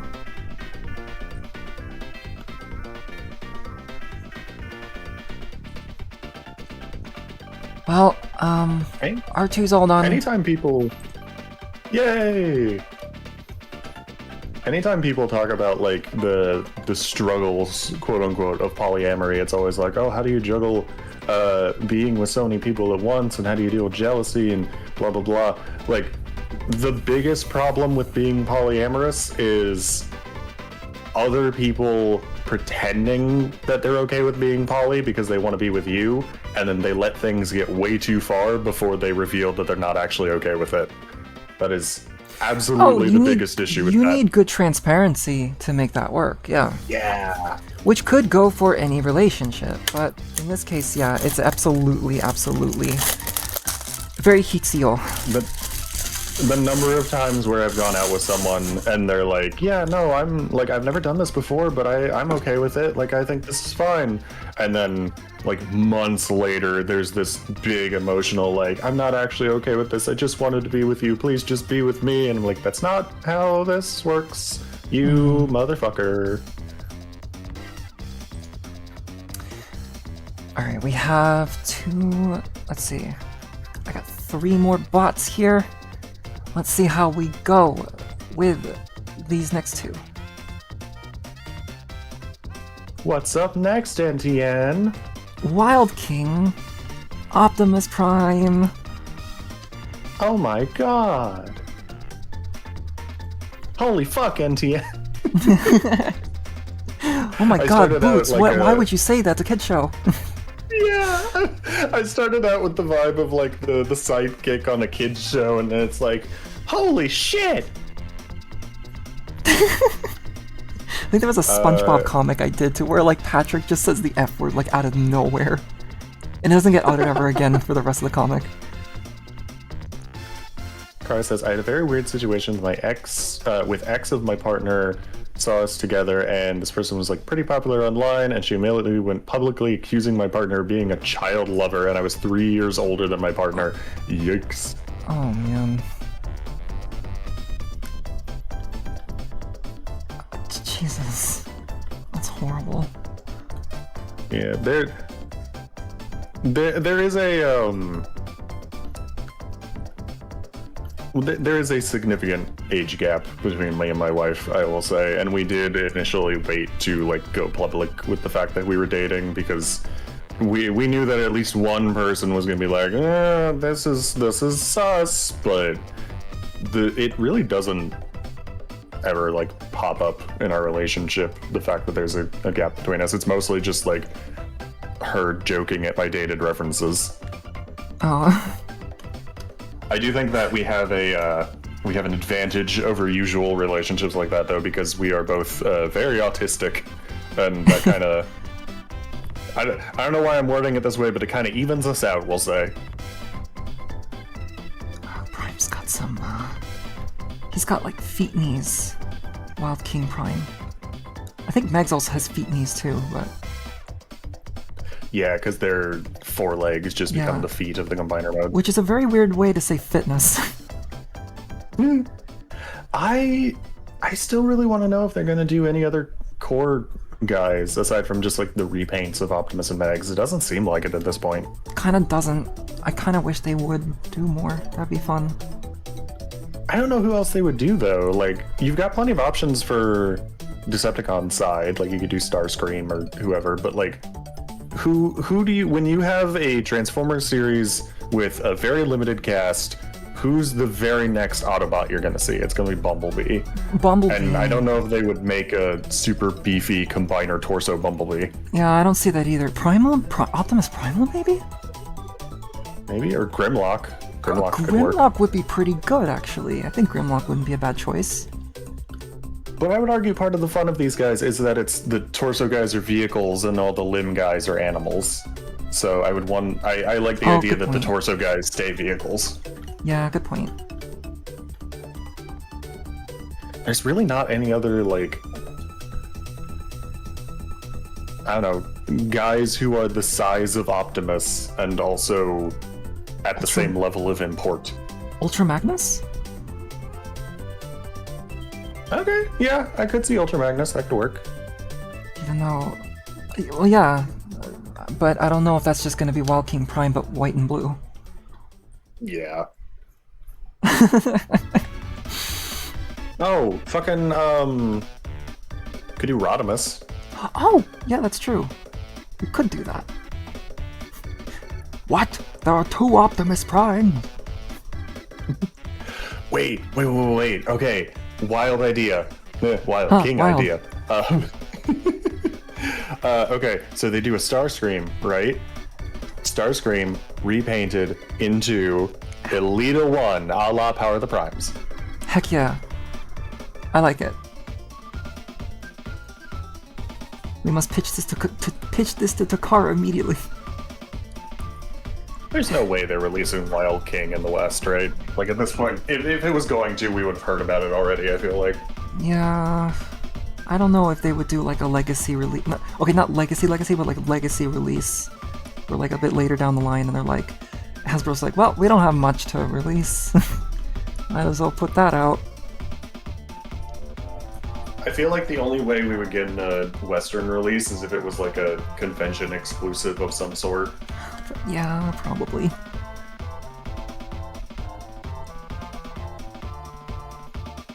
I am very impressed with their commitment to keeping all of the Limb guys brand new characters. Like, they could have made Light Long a new Long Rack, and they absolutely have a Leo Prime thing going, but no, new guys. Always appreciated, yeah. I also really appreciate how many people I'm seeing on social media ignoring that his name is Captain Volca and doing the arguably correct thing and calling him Captain Volcano, because it's absolutely cooler. If it did release in the West, I wonder how much of the names would get localized.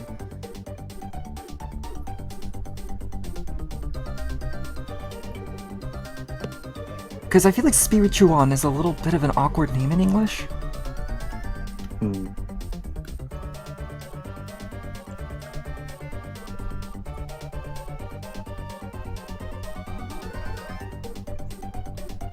It's wild that I keep coming back to this one in particular, but they didn't localize Tasmania Kid. That's true. That's true. And there even was a Western version of Tasmania Kid. His name was Snarl, I think. Yeah, his name was Snarl. Oh, but those leader class Dinobots were coming out at the same time.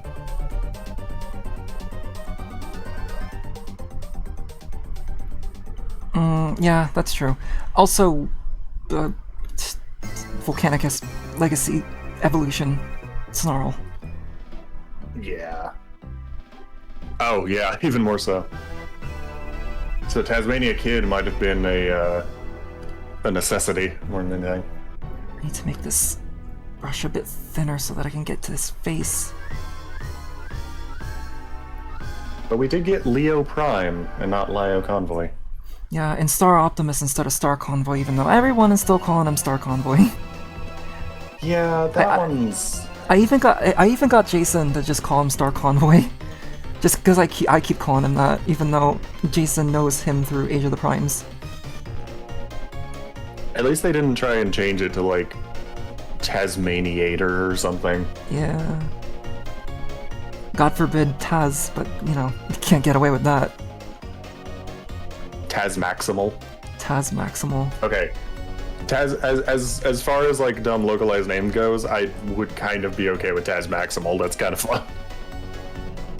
Don't they kind of give some characters like the Autobot or like Jazz has to be packaged as Autobot Jazz? Yeah, because they don't have the trademark. That's also why we had Sergeant Cup back in the early Generations line. Sergeant Cup. This is so that was the like... one that turned into like an Earth pickup truck. Yeah. Oh, Jason was looking at that one too. He was pretty interested in that one. Speaking of Cup, the one thing I can never get over with Studio Series 86 Cup is his face. Yeah, there's a lot of upgrade kits for that head. He looks like he's doing the face that Shrek makes after Fiona makes eggs for them. You know, he like looks at Donkey with like... I don't think I have a... This is the closest expression that I have to that.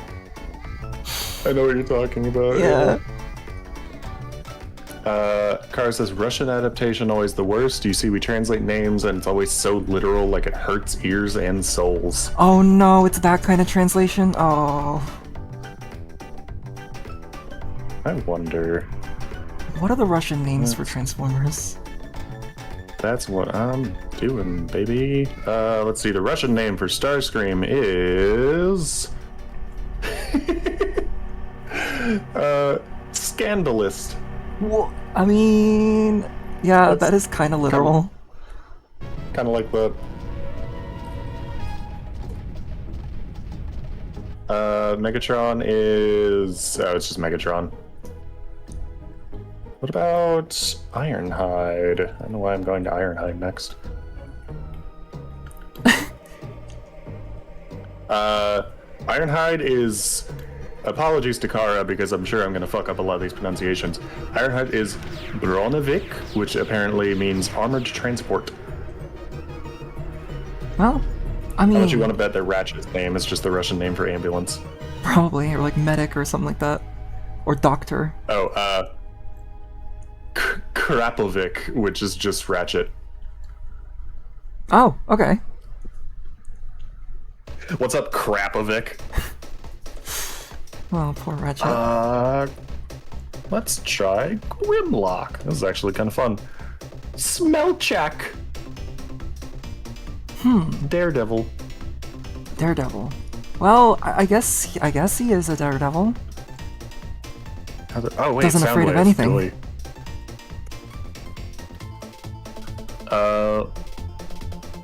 Oh, interesting. Soundwave is Barkon, which is Dune, Dune, like the desert.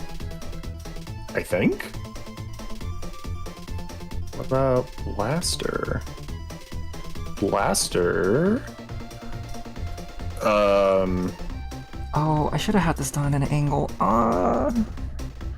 Blaster apparently does not exist in Russian.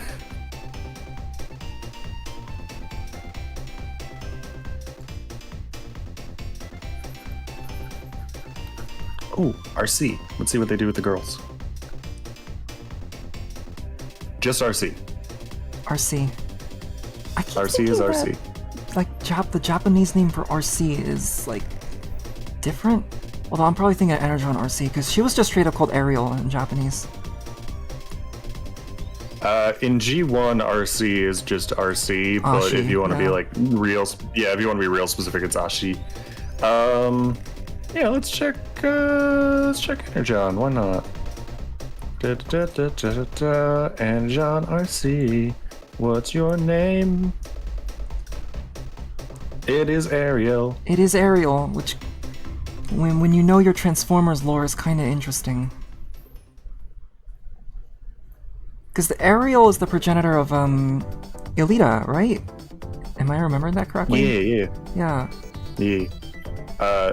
In Hungarian, Energon RC is Slelvez, which is Windstorm. Windstorm. It's a little bit like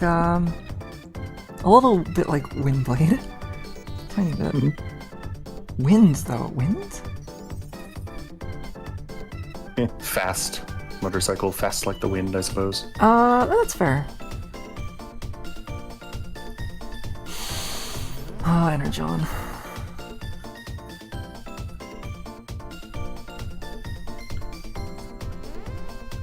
I'm not missing any, like, requests, am I? I think that's about it. I haven't seen any. Yeah. Anytime you bring up the conversation of like, oh, alt modes that they surprisingly haven't done yet, understandably everyone brings up bus. That's one of the Buses. reasons we're so desperate for transit. Yeah. Oh, hit my mic, my bad. I want a postal truck. I want like a mail truck. That's a really unique one. Yeah, I would like to see that too. Could we get a toy of Signal Lancer too? They have a whole At this transformation point, sequence for it too. It's like, At this point, I feel like them not giving us Signal Lancer is an intentional joke on the point of the designers. Like, ha ha ha, fuck you. like even wait, because we still don't have a third party one of them, don't we? No, there's a couple of like 3D printed ones that you can like get the files for. Okay. Maybe that's another one I'll do when I finally get my 3D printer up and going. Oh my god, have I ever told you the Alomamola story? I have. It sounds familiar, but relay it back to me again. So Alomamola, the Gen 5 Pokemon. Yeah. This is one of those where it's like technically hearsay, but it's basically confirmed as true. I don't know how you want to say it, but it's one of those where a big complaint that fans had in Gen 4 was that there was too many like new Evos and Prevos of existing Pokemon. It was like fucking a fourth of the decks or something. They're like, that's too many. And supposedly, big air quotes on supposedly, when they were working on Gen 5, the reason why Alomamola looks like it should be a Love Disc Evo but isn't, is that it was like an intentional gag on the fact that everyone complained, like, oh, there's too many of these. Like, oh, we'll make one that looks like it should be, but then we'll make it that it's not, just as a joke. They like to do that quite a bit. Because I feel like they kind of did that with Incineroar. Because when the leaks came out about Litten's final evolution, and he looked like he would be another Fire and Fighting, but no, he ended up being a Fire and Dark. Even though he has like fighting characteristics. I feel like that's kind of just Game Freak being like, you thought. I don't know, because him specifically being like the heel, like the shithead wrestler, I feel like Dark type fits that. It does, just right off the yeah. bat. Kara says, NTN, I'm gonna give you a Russian adaptation, and it's gonna be NTN Rysuet. Ooh. NTN I like Rysuet. That's cool. Apparently mine is Fasolka. Fasolka. That's just the Russian word for beans, isn't it? Either that or the hat that you're currently wearing. Apparently it's the Polish word for beans. Oh, is it? Huh. I don't know how much overlap there is between Poland and Russia. I failed geography. Yeah. I had a school dream this morning. I just remembered. Yes, but also with cute ending means small bean. Aw, that's cute. I'm adorable. I'm also like 6'2", so I don't know if small bean is accurate, but I like that idea.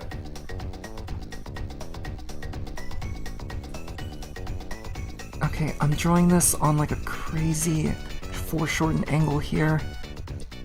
I think I can do this. This JPEG that I have of this toy could do a whole lot more with showing off all the creepable details and such. Yeah, there was a, I think it was Cheesecake stream yesterday, where the question was asked of like, oh, where's your username come from? Mine being Green Bean Supreme. I am very tall, and I used to be quite skinny. And as a ginger, I also would wear a lot of green. So occasionally people would call me a green bean or a string bean, because I was just a tall, lanky bitch in green.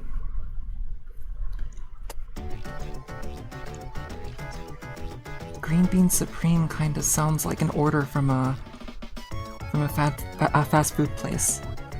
Yeah, like a vegan fast food place. I'll take the Green Bean Supreme. Without fail, every time I join a new chat, like I meet a new streamer or something and I join their chat, without fail, the order of operations is they say, oh, your name is so cute, I love it, and then either they or someone in their chat makes a joke about like, oh, you must love green bean casserole. I don't though, green bean casserole sucks. Oh. Green beans and bacon though, that's my shit. Green beans and bacon fucks. Oh yeah, no, I would definitely agree.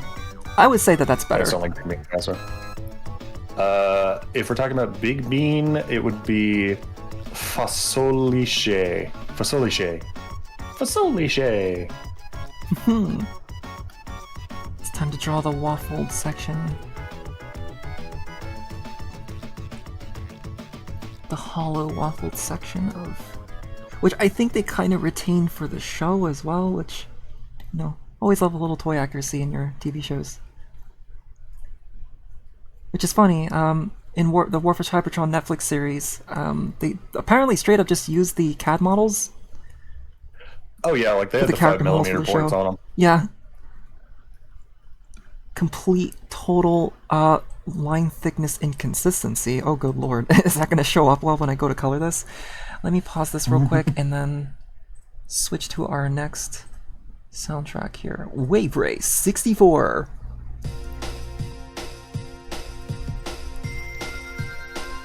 Which I think is on NSO. That is loud. Oh, that is... Madbox in Russian would be Besumini Korobus. Besumini Korobus. Kara, I'm so sorry. I'm sure I'm butchering these horribly. And back to our regularly scheduled robots. Bestumni Krobus. I feel like I'm enjoying a lot of Optimus Primes this year. I feel like I could have done that last year, though, because last year we had a lot of Optimuses last year.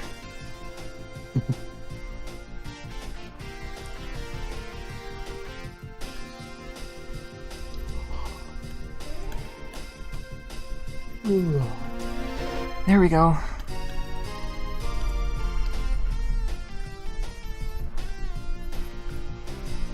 And what time is it for me right now? Okay. You may ask black coffee or milk coffee. Neither. Coffee is gross. I would probably say black coffee.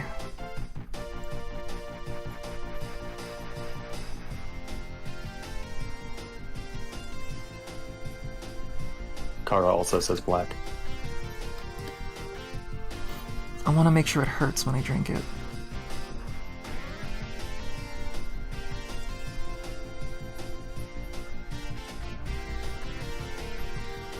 Alright, I'm gonna Optimus Primer this out.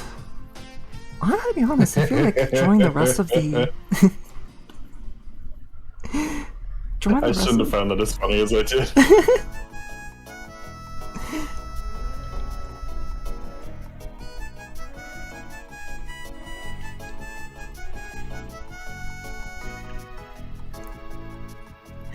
I feel like the rest of these bots would make for a pretty good stream. I'm probably going to keep it a bit short, because for this month, my streams are probably going to end up being a bit light, just because I have a lot of work that I need to finish, and I would like to be able to catch up on that. I don't know where I'm going to be in August, but hopefully I'm stable enough to where I can continue doing streams as a sustainable thing. Because I do miss doing this, but it's kind of been like a little out of my way. We believe in you. Thank you. You should do what Cheesecake did and has like a donathon or something going on, so you can raise some money and keep doing this. Maybe. I just hope. What's the exchange rate right now for like USD to yen? Last I checked, it was like 146, but it probably dropped again.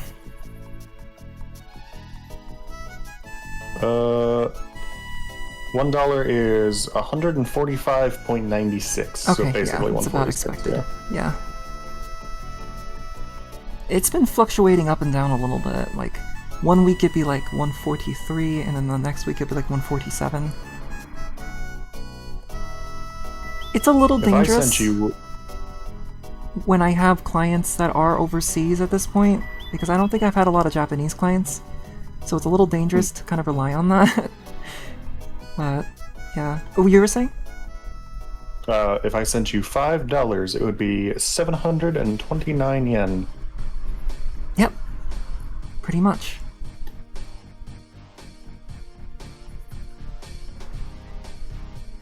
Okay. I'm not good at math or economics or anything like that. So I think I'm misunderstanding, because my thought would be, oh, your money worth more than my money, so I send you money, you technically get more? Technically, yeah. Certain goods are kind of affected by that as well, because because of the value differences, or just because of the value differences, stuff like Transformers toys, for example, are kind of largely unchanged. So for example, like a Voyager class toy, which is usually like $35, is like 5,500 yen, which equates similarly. Which I think in turn actually makes Transformers toys way expensive here.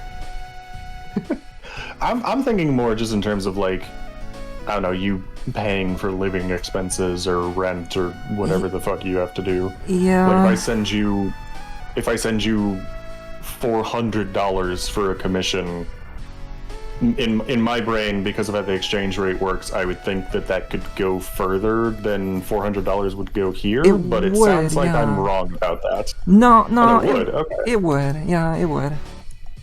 So then why do you not want more Western commissioners? Like, why is that a bad thing if Oh. their money is worth Oh, more? I'm not saying it. Question mark. No, I'm not saying it like it's a bad thing. It's just if there was a point where the exchange rate did kind of change, like drastically, Oh, yeah, it would kind of be like,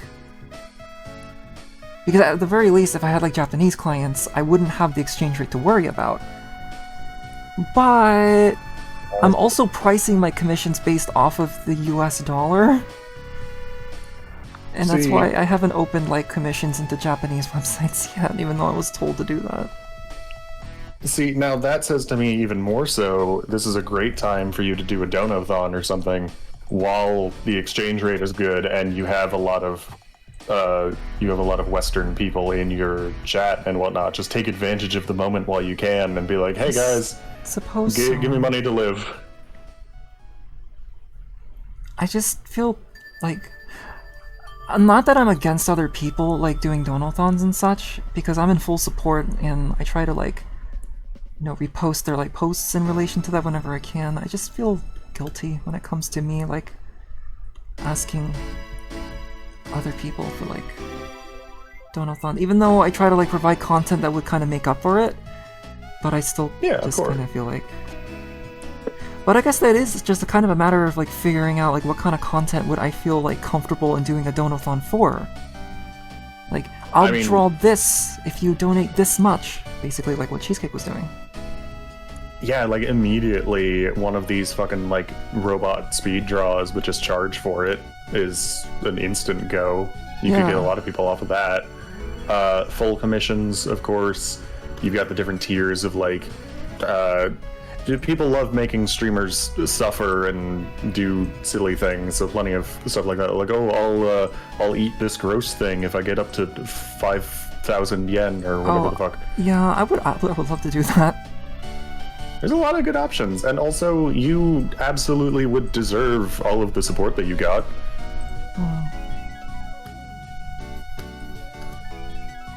You know what? I'm gonna emotionally manipulate you and say that if you think you are not good enough to, or that you do not deserve to do a donathon, then retroactively you are shitting on our good friend Cheesecake, and you should be ashamed of yourself. Oh god. So you should do a donathon so as not to disparage our good friend Cheesecake. That's actually really effective. Emotional manipulation for your benefit. That's actually really effective. Because I would not want to do that to Cheesecake.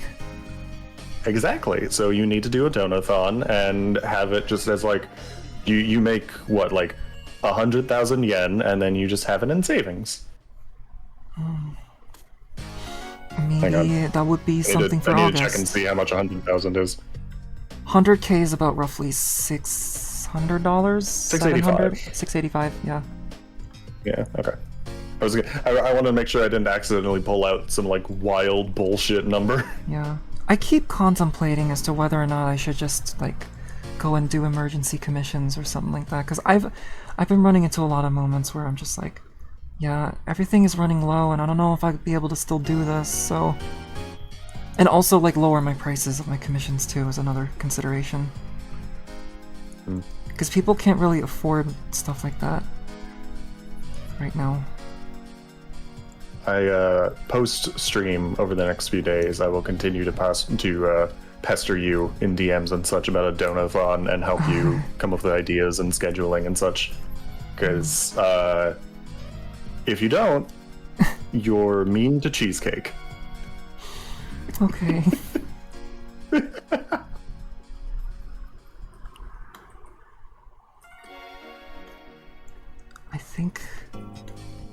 I think this will do for Optimus. Alright, pause the timer. I'm looking at these. And I think you could charge like a solid $15 for one of these. For one of these? Yeah, I think that would probably...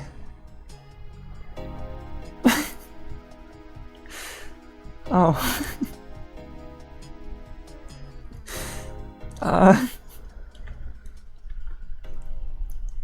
What's my time for Wild King Optimus?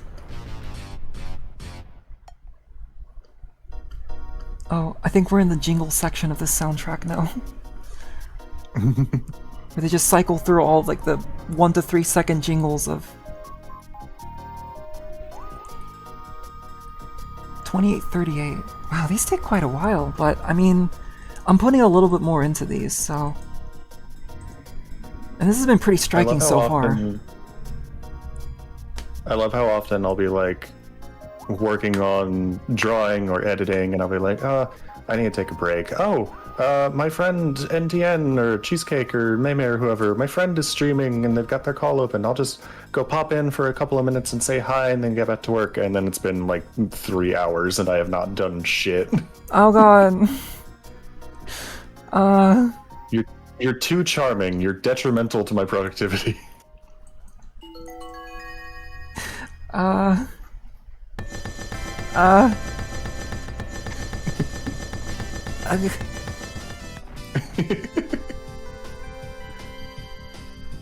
That's what you get for being adorable, motherfucker.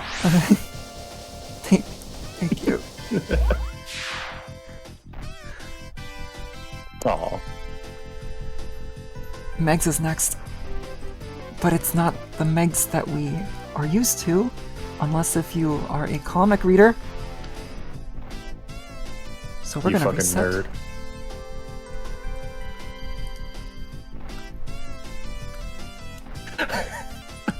In post, I really like the idea of you going back to Rob and adding a couple of those like nervous little sweat drops. Just like, oh no, they're taking my shit. Yeah, that would be pretty funny. Okay, Max is gonna have to protect my crap.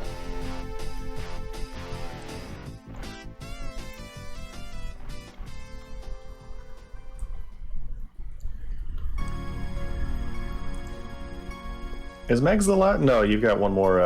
I have one more after Meg. Yep. He's gonna have to be kind of like very, very dynamic so that he can take up the space here quite well.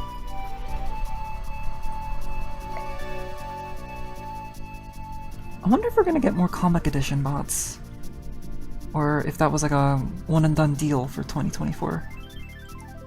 I don't know, because, like, you would think if they were going to, they would have by now. It feels like maybe the comic edition has been replaced with the timelines thing, like that we got Hearts of Steel out of. Yeah. But also, the fact that they did a comic edition thing and they didn't give us Purple Soundwave is fucking ridiculous. Wait, has Purple... I could swear that Purple Soundwave was leaked. I don't believe so.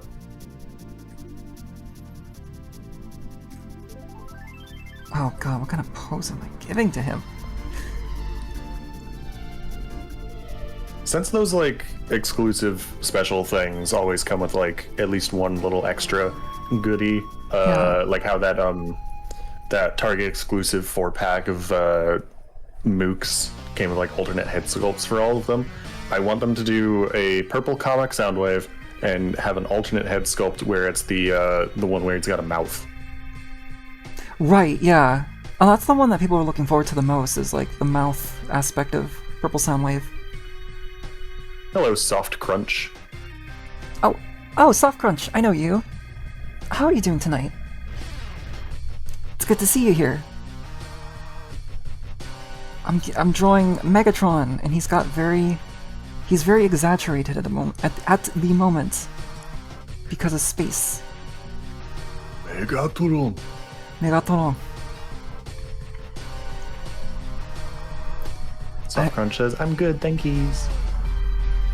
It's good to hear that you're doing good.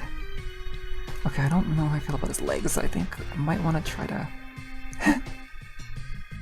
NTN is focusing, so I am reading chat for him. Which is greatly appreciated too. Where's my head pats, goddammit? I could draw you getting head pats. He's like doing have a separate head pat regime for everyone in the call. Everyone just like the hand just kind of like one by one, just like it's a factory line.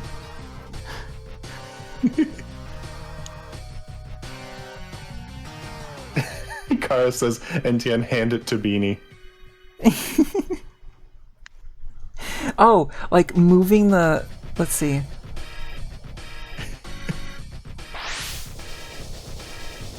Let me see if I can try to do that real quick.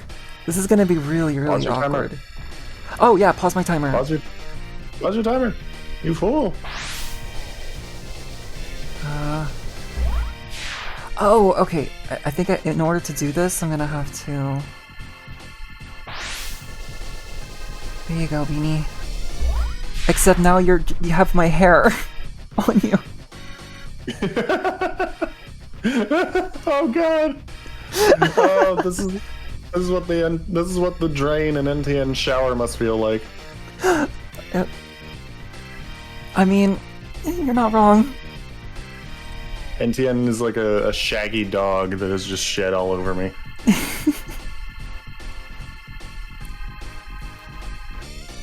Ooh, puppy girl NTN. That's a good idea. Puppy girl? What's puppy girl? Just give you some cute little dog ears. Start.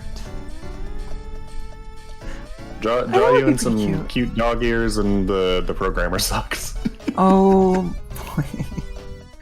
I feel like the programmer socks would just be the aromantic flag, like the stripes for the programmer socks.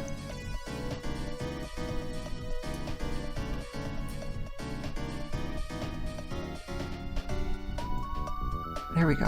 R2 is gonna need to move a little bit.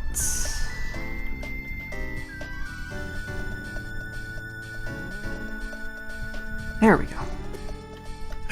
Kara says, my shower struggles too. After every shower, it looks like some entity trying to leave the bathtub.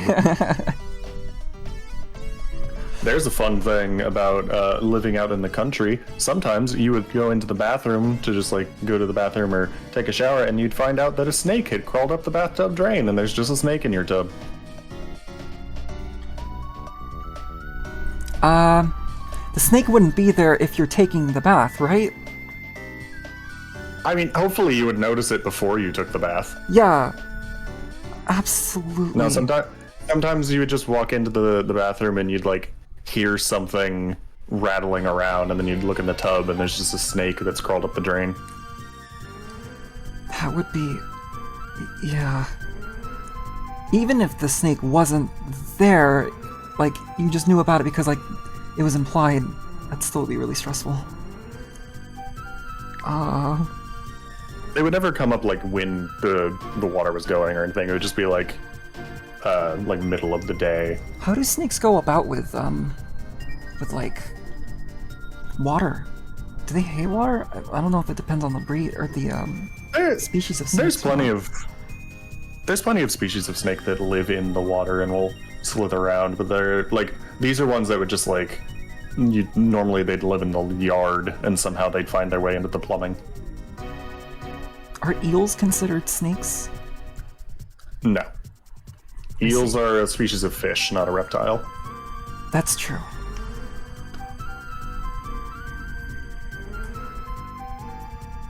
I kind of made this Megs look a little young. He does look kind of young though, like comic Megs. Yeah. How much do you think you have that in your brain just because of TF1 D16 and the fact that pre-Megsification he was kind of based on comic Megs? He was, yeah. I actually didn't even think about that, but that makes sense. Kara is begging us to Google how eels breed. How do eels breed? How do eels breed? Oh, welcome in, damsel. Enjoy your lurk.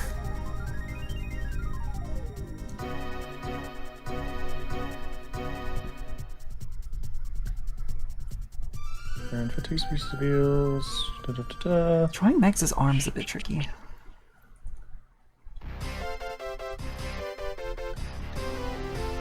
Is there room for one more request? Technically, yeah. If you have one that you would like for me to draw, I could draw it between Prime and Megs right here.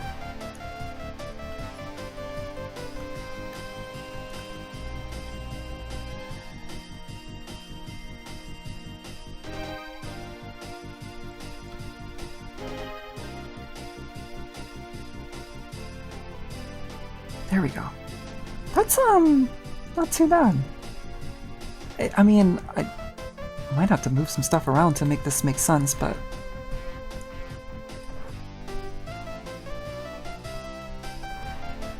Apparently,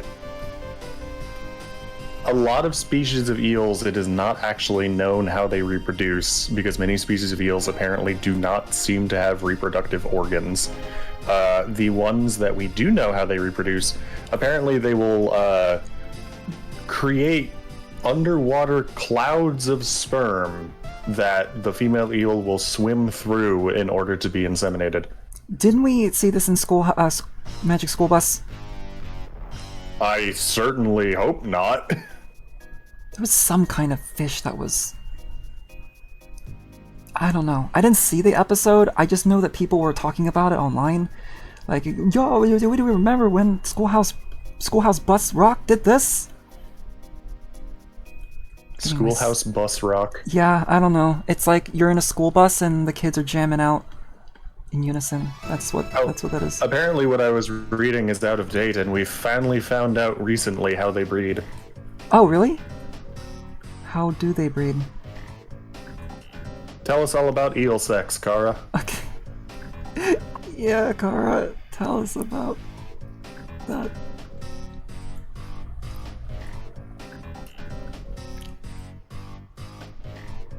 I just had a horrible, like, connection made in my brain. What is it? I am now going to, now that we know that very recently knowledge has come out about how eels reproduce, I am now going to pay attention to see if there is a rise in eel fursonas. I mean, I think I might have seen some of that, like, passing by.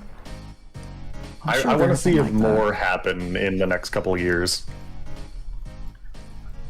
Kara wants to know if they can talk about eel sex in the call. Sure. This is a mature rated stream. I think I made that clear. I haven't really said it properly, but yeah, feel free to hop in here and explain to us. Don't worry, it's science. I'll make it clear. I'll make it clear. Pussy! There we go. I feel like vocals are gonna come in this track. Diddy Hello. Kong Racing. Is this still Diddy Kong Racing? Hi, Kara. Can you hear me? Yep, we can hear Oh, you. you're very quiet. Nice. Eels, you know, they usually like live in the rivers and stuff, and they don't go to the seas. They prefer like not salty water and staying there. But when it's like this season, they swim all the way to the sea. I don't remember the name of this sea, but it's their Bermuda Triangle located almost like the same spot, okay? And while they swim to there, they kind of change their reproductive system. They getting like males or females eels while they like swim in there, because it takes some time, you know? Yeah. And they change their anatomy. And then they, like, you know, meet each other in this part of the sea, and they go absolutely wild, like breeding each other. I see. And after this breeding session, they just all die. They And, wait, yes. they die? And then yes, and then their kids, like little eels, they swim back to rivers and changing their anatomy to the anatomy of eels we know now. And they don't have like any reproductive system. They don't do eggs and stuff. They just, you know, they just weird. Oh my. Fellas, you ever fuck so good you die? Yes, Oh my yes, God. they just die in there. Like I don't know, it's my favorite fact about animals, about fish. I love fish so much. Just for this fact. Oh my God. Okay, thank you. Thank you bye. for sharing it with us, Kara. Thank you for telling us about eel fucking. Yeah, you're welcome. Oh my God. That's a heck of a way to send off. Like, it's like a send off. Coming Hell out with of a a way to bang. go. Yeah. That's an Ely cool fact. Really.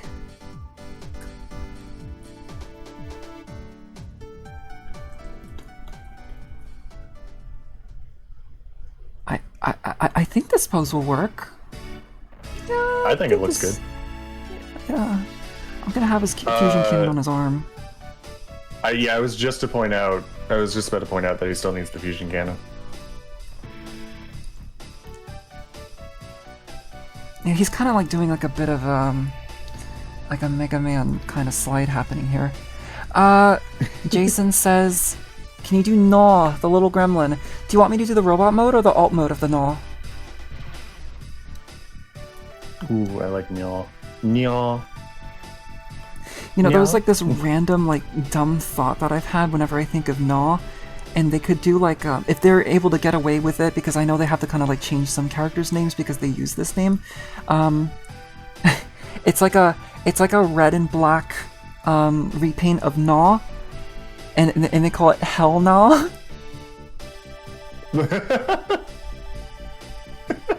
That's stupid. I love it. Oh, hell no.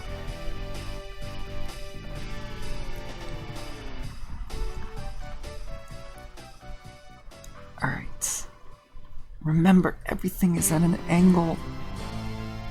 I had this weird association in my brain for a second of like Gnaw and Sharkticons, but also Dinobots, and I was trying to think of like what I was thinking of, and then I remembered it was it wasn't Sharkticons, it was Alicons, and there was a third-party company like a decade ago that made like a Legends core class Alicon toy, but they also released it in like Dinobot colors as an original character. Oh. Wait. Huh. That sounds weirdly familiar. That sounds like something I may have seen. I'm trying But then to again, I've see seen a if I can lot. find a picture of it. Is the perspective of this leg... Doesn't look like he has like very short thighs, right? It actually looks like foreshortened. How long have I been drawing this? 16 minutes? These spots are slow. I feel like I could be drawing these way faster. It's proving surprisingly hard to find this fucking toy. How about this look? It's Unicron.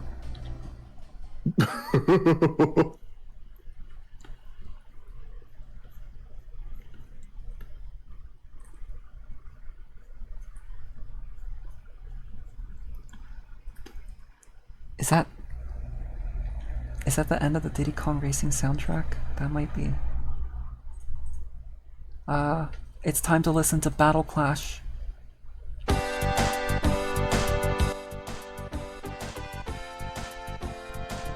Okay, the original little guy was called Corbot Mugger. And then, okay, here we go.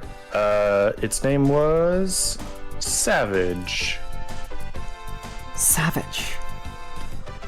Corbot v Savage. Oh, you know It's what? really shockingly hard to find pictures of this guy. Here we go.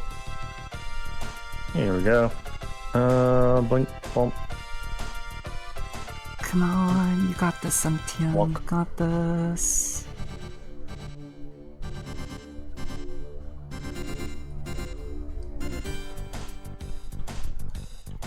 There we go. I don't know if Meg's perspective is working well here. I think it looks really good. Does it? I like the dramatic slide. I think maybe I just need to make this leg a bit larger. I'm gonna also need to make it a bit shorter too. Oh man, you can really tell The only things thing- from the SNES. The only thing I'm noticing that's maybe a little off is I feel like traditionally Megatron's fusion cannon would go out past his hand. Oh yeah. Like in this pose, I think you would be able to see the full barrel, or like the full hole. I'm pretty sure you should be able to see Megatron's hole. Let's see. Yeah, I mean, let's see. Could I move R2 to the side a bit more, and then I could give his cannon a bit more space? Let's try it. Something like this, right?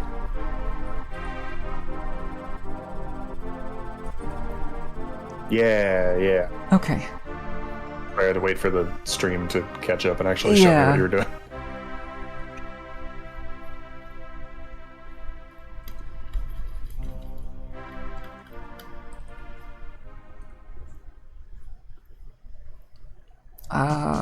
Okay. Just trying to get all the little details down. Am I gonna use the colors that's used in the comics? Maybe I will. Yeah, that'll work, I think. And he's like mostly like black and white, so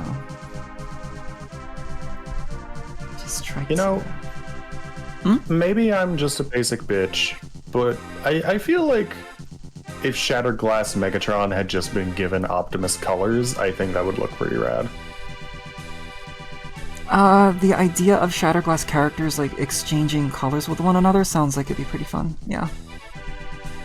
I mean, they do that a lot with some of them. Like you get like the Shatterglass Insecticons swap colors with the Shatterglass Junkions for some reason. Oh, Or like that's combiner interesting. teams usually switch. Ooh, Shatterglass Computron in Terracon colors is very fun. Oh yeah. I think Shatterglass Starscream is supposed to be based off of Jetfire, right? Yeah, but then for some reason Jetfire is just like black and purple with some green. I was gonna say Skywarp, but I don't think Skywarp has green. He's got yellow. Shatterglass Cyclonus is Rodimus colors, and that looks sick, but then Rodimus is like he is purple, but not Cyclonus purple. He's like a black and purple like Optimus. Yeah, he's also got a goatee. Shatterglass Optimus in like the purple with the green highlights, that looks sick. Yeah. Shatterglass Megatron, I appreciate the reference, but I think it's kind of boring looking. What does the colors reference? I know Shatterglass Megatron was originally based off of Energon Megatron. If I remember correctly, it's supposed to reference the color scheme that was like kind of based on the comics, but it was mainly based on like that very first commercial for the toy line and cartoon. Oh, yeah, that makes sense. I guess I'm gonna throw in that splash of red. He's got a little bit of red that could be visible. Boy, this is fun.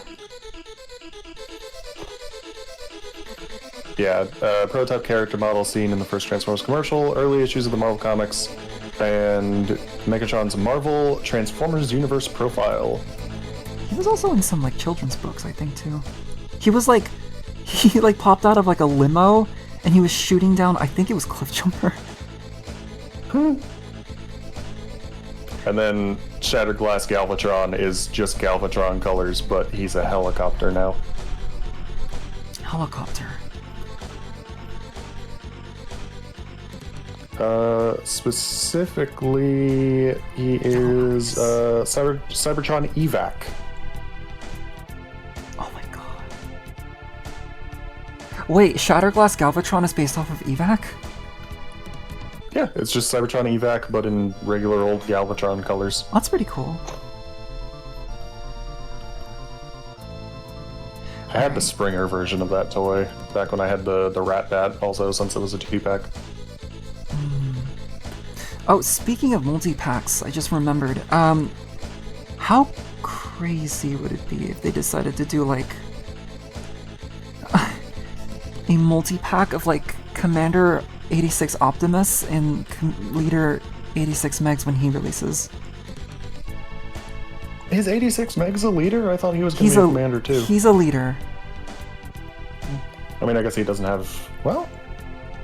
Did 86 Optimus have a trailer? I forget. He did. No, wait. He did. Yeah, he did. Which I think was why he was commander. Yeah. Oh, for sure. Yeah. I think the only way that they would do that is if they didn't include the trailer, which honestly would be fine. Yeah. If this was like a month ago, I would just say no, they wouldn't do that. That would be too expensive. But then they recently revealed that they're doing G2 colors of Snarl and Sludge. No, Snarl and Slug, I think. Slug? Yeah, Snarl and Slug. GQ Yeah. colors, but in a fucking 2-pack. Yeah. So I do like me that fucking G2 Slug, who knows though. anymore. I saw the G2 Grimlock at Target earlier today, which I would have considered if I didn't already have the Toxictron one, which is way cooler. Up. There we go. I just need some shading to kind of separate the hand from the cannon.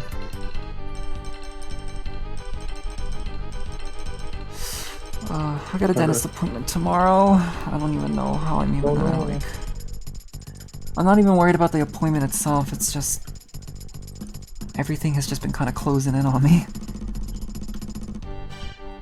You can do this. I believe in you. Thank you. I, regrettably, I think am going to try and be productive because I just realized it's 10 o'clock and I have let myself fall way behind on what I wanted to do today. Oh god, okay, yeah. Do we need to do? Thank you so much for hanging with us. I've had a lot of fun. I always like spending time with you. I always enjoy you being here. Aw. Bye-bye. Bye, Beanie.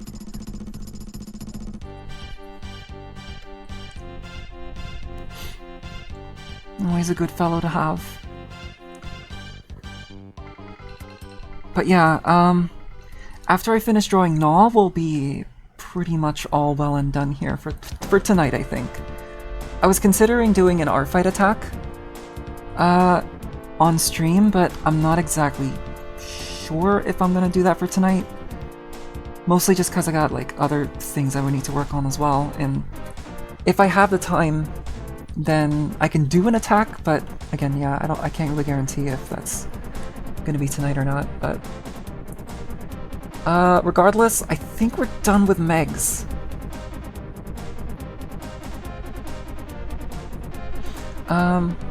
Oh, thank you so much, Soft Crunch. Yeah, I'm glad to see you stop by. Are male nips considered NSFW on my server? I would mark it as that, yeah. I don't know. Oh, wait, how long ago was that message? This may have been a very, very late, like, response. I'm sorry, Kara. But yeah, I'd say to, like, mark it as that. You are free to upload it if you'd like to.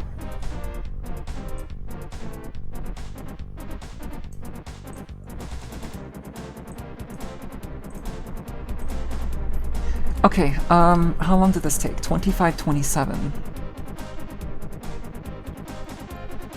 Well, considering it's been a bit since I drew robots like this, I guess this really shouldn't be that surprising. Let me go ahead and put together Gnaw. Let's see. Oh, yeah, Jason, in particular, how would you like Gnaw to look?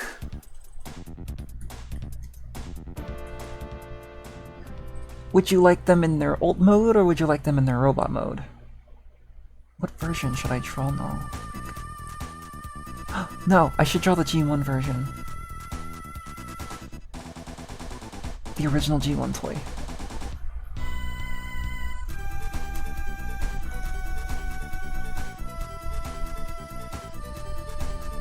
Whatever I think is best. Okay. Oh my god. The alt mode for the original G1 toy is so dopey, I love it. It's a small picture though. Does Sabertron have proper images of this guy?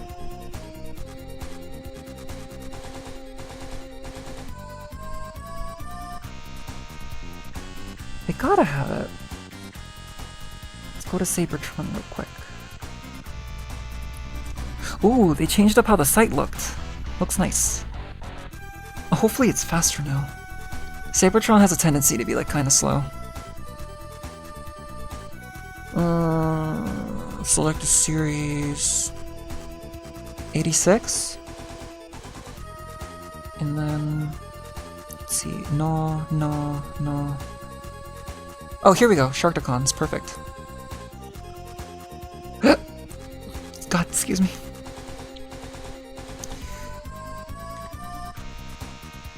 Oh, okay, you have a good rest of your day, Yume. Thanks for stopping by. Thank you so much.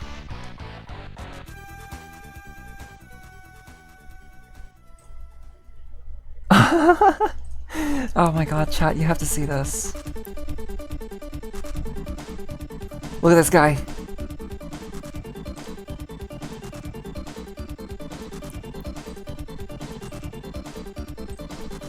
He looks like he's ready to square up. Alright, let's draw our last bot for the night.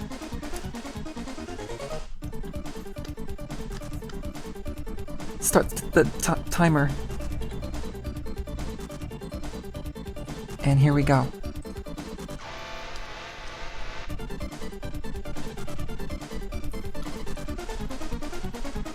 Let's see how fast I can draw this one.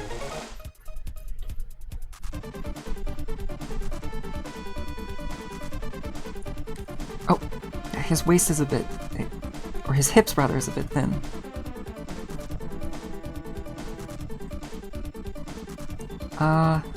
Kinda don't want that to be like... Yeah, you know what? Let's not have that mirror primes pose a little too much.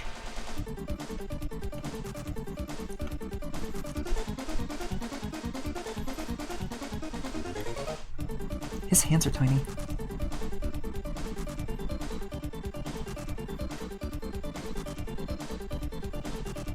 His hands are very tiny, oh my god.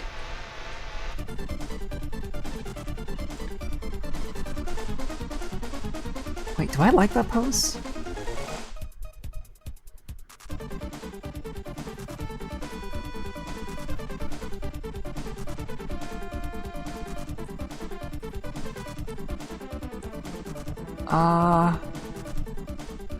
Okay, I don't know if I like that pose very much. Let's...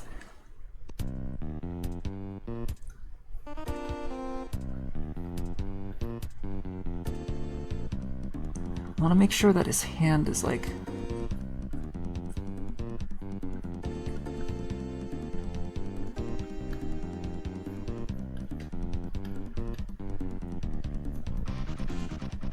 Man, the 86 bots.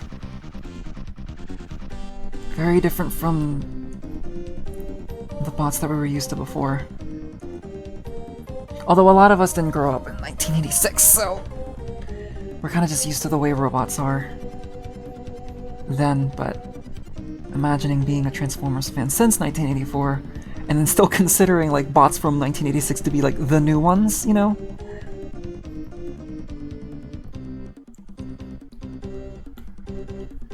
This would be like the Transformers section here. Actually, yeah, this would be like, this whole corner is all Transformers. So it's kind of good that they all sort of grouped up the way they did.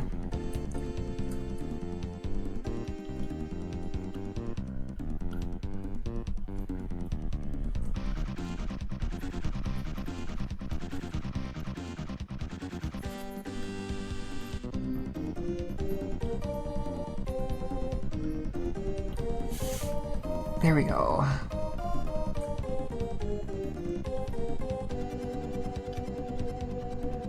Yeah, but maybe I should do a donathon. Maybe. I'd have to think of like what I would do, and it would definitely happen in August. Considering I got the rest of the month planned and I have so much other stuff, but just gotta think of something that would be worth people's time.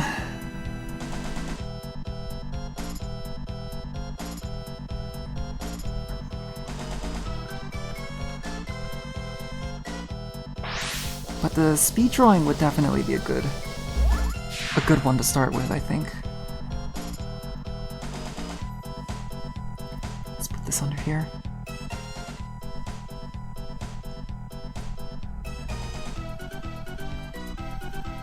Oh, who's the snail guy? This is Escargon. This bot was requested by Beanie.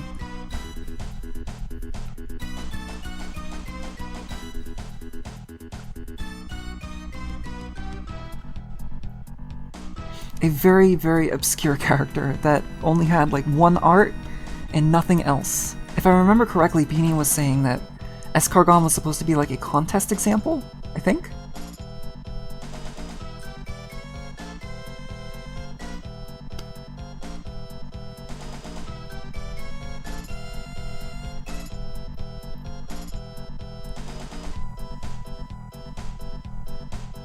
Give him the sharp teeth.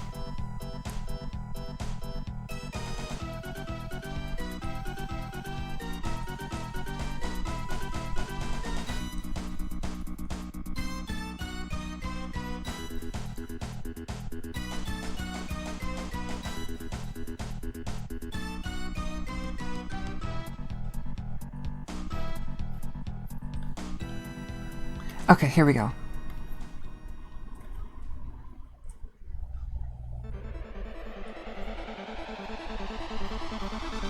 How am I doing so far? 5 minutes? Okay. I'm gonna try to see if I can finish this one quickly. Sharkticon is a bit on the simpler side. And considering how the rest of these bots went with how slow they kind of were, actually, you know what? All things considered, this is about average.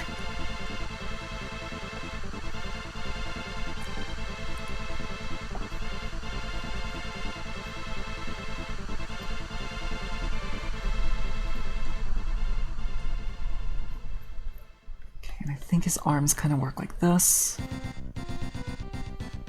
But I had a really good time tonight, and I hope everyone else did too.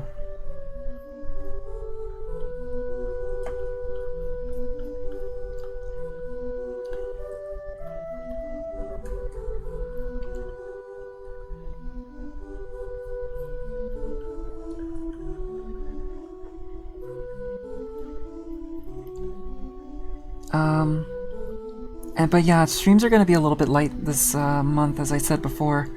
But we are going to have some fun stuff for this month.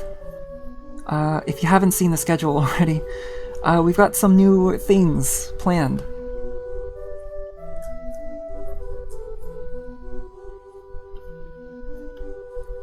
And I do look forward to getting to all these. Hopefully they all work. All of these. Because I haven't really I've tested some of these things, but I didn't test everything yet. But the stream images for them are done, so at least there's that. Okay, so his arm... His arm... I think works like that.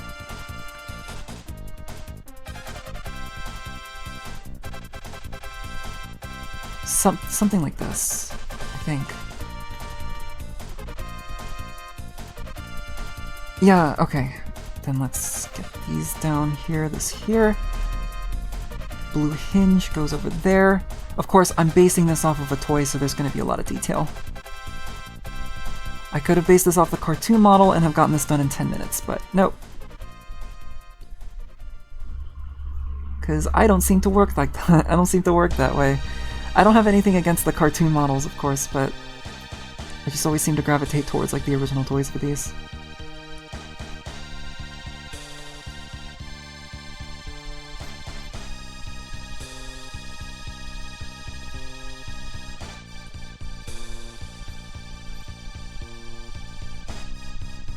Teeth. Just so much teeth.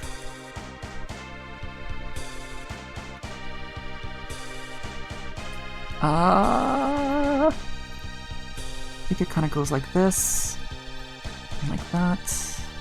I don't know what these are supposed to be, but I think they're supposed to be like underneath the jaw here.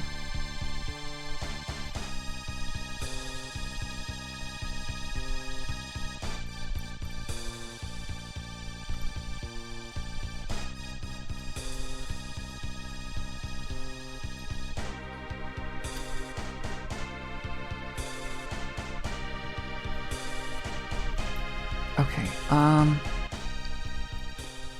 try to interpret this geometry.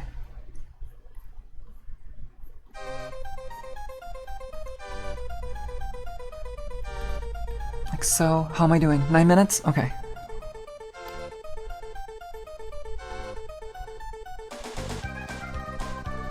I think I just wanted to kind of make this look a little bit more visually nice, especially since I've done so many of these now.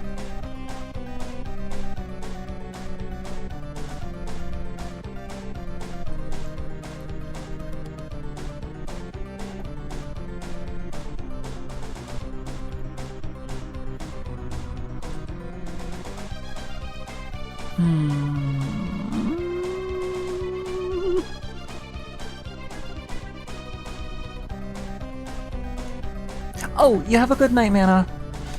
You rest well.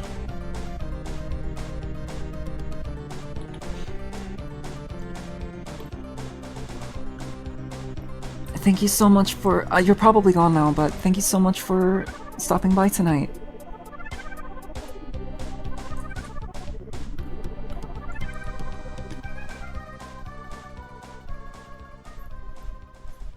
Gonna be doing a lot of black shading, blocking here. Alright. Now, I still want to try to maintain, like, the really, like, narrow hips that this toy has. Although I don't know how much of it I'm gonna be able to show off here.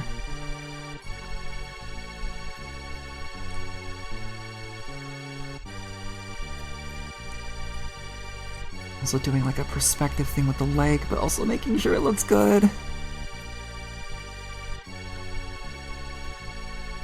It's a little comic-like, this drawing here. A little bit, just a tiny bit. I should draw some Unicron Trilogy VODs.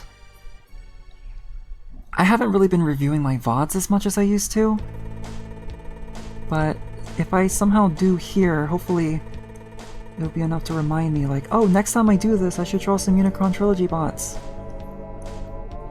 Because that will be a good serotonin. For me. And to those that grew up with that series.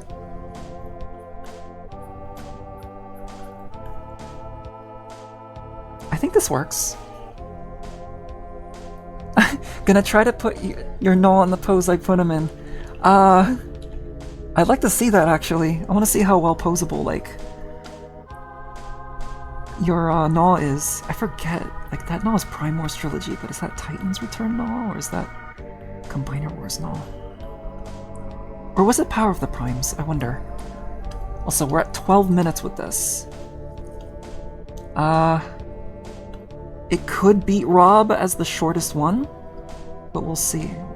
We'll see how I go about with this. This guy's got a lot of colors, so Rob might end up being like the shortest time bot that I've drawn tonight so far.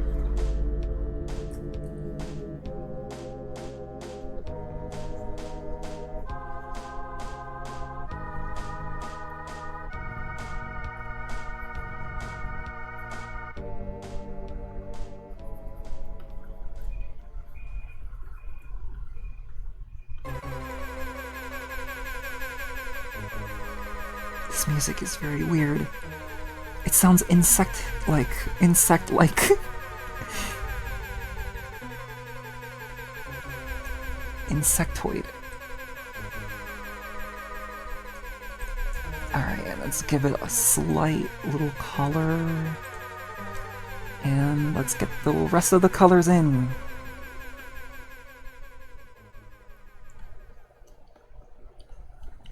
You've got some pink on ya.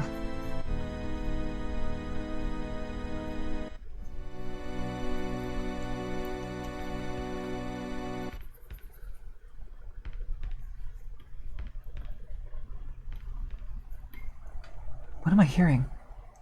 Footsteps? Jesus, that scared me.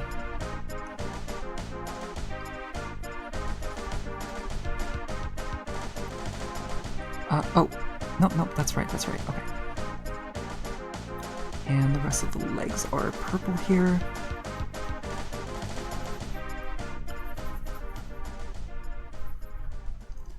Oh, except... Yeah, I'm gonna keep that. There we go. Let's get some blue in there.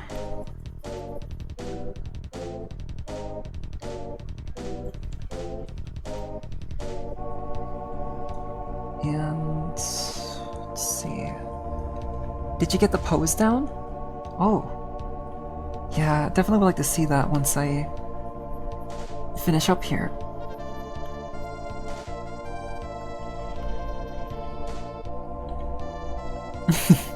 I hope it wasn't too hard.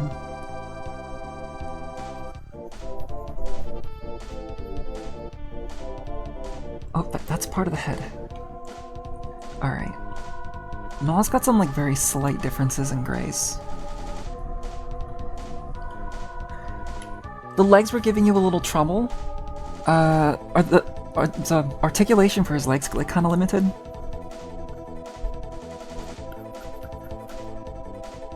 Oh, that's a bit too dark, I think.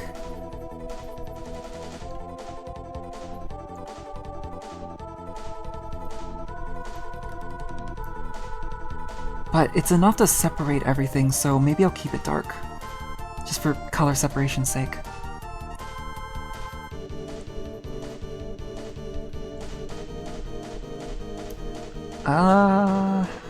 He's got a lot of colors on his stickers, too. I forget, Jason, that Nall that you have, did it have green on it? Too? Like... Yeah, this is a sketchy Nall.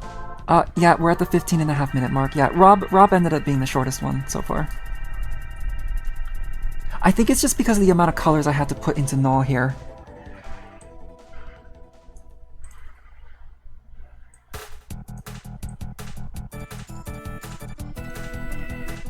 Why does this sound like Chrono Trigger music? Did Mitsuda work on this soundtrack, I wonder? Probably not, right?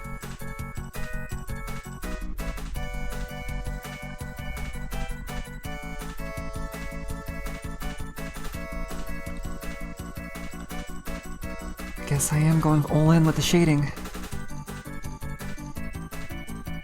I did tell myself to not get ambitious anytime I do more of these, but here I am going full ambition mode.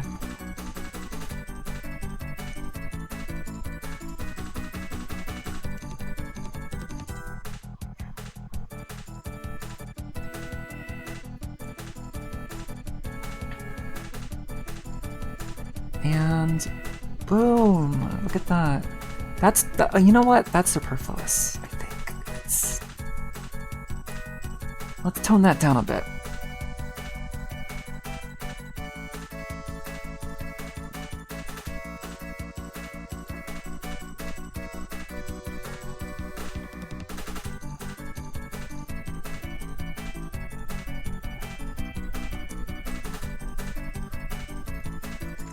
And I think that's probably good.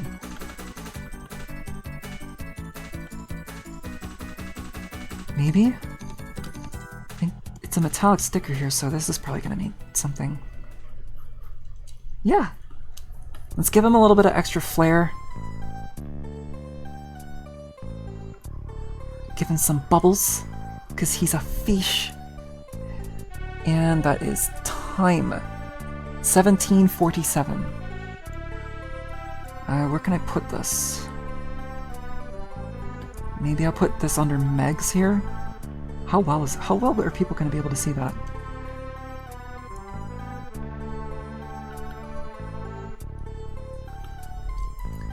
Ah, and there we go. Let me just readjust myself here real quick.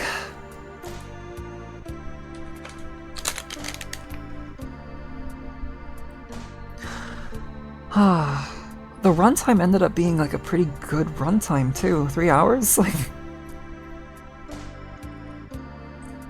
Like, I worry of whether or not I force myself to, like, stream for a certain amount of time, but 3 hours is usually just the amount that I stream. What was the question? I think I forgot.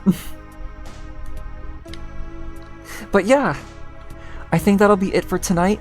Not to end things pretty quickly here, but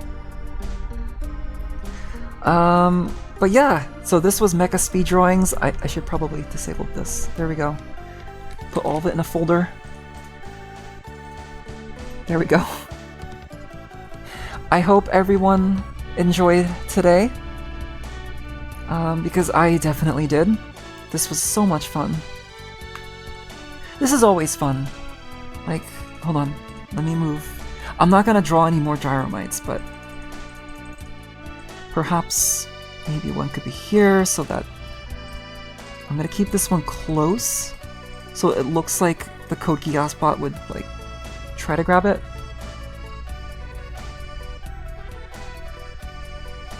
But there's so much energy in this piece. I really like it. I really like how this turned out.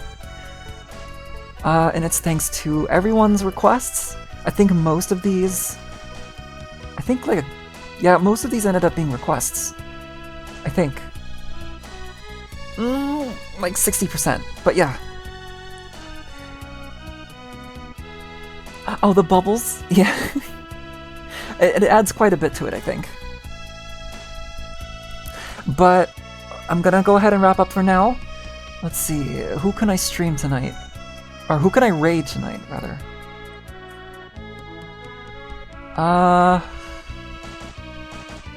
Saren is still doing his... Okay, let's go ahead and raid Saren. I didn't even know he was still streaming the thing. He's currently streaming Resident Evil 2 Remake. He's doing the crowd control thingy. I worked on the thumbnail for that particular stream. So, let's head over to there now. Let's give him our full support. Is this the end of the soundtrack? Wow, amazing timing. Oh, thank you so much, Matcha. I actually do not have, water on me, but I'll make sure to do that for your sake, Matcha. Oh, you're welcome, Isaac. It's good to see you here tonight, too.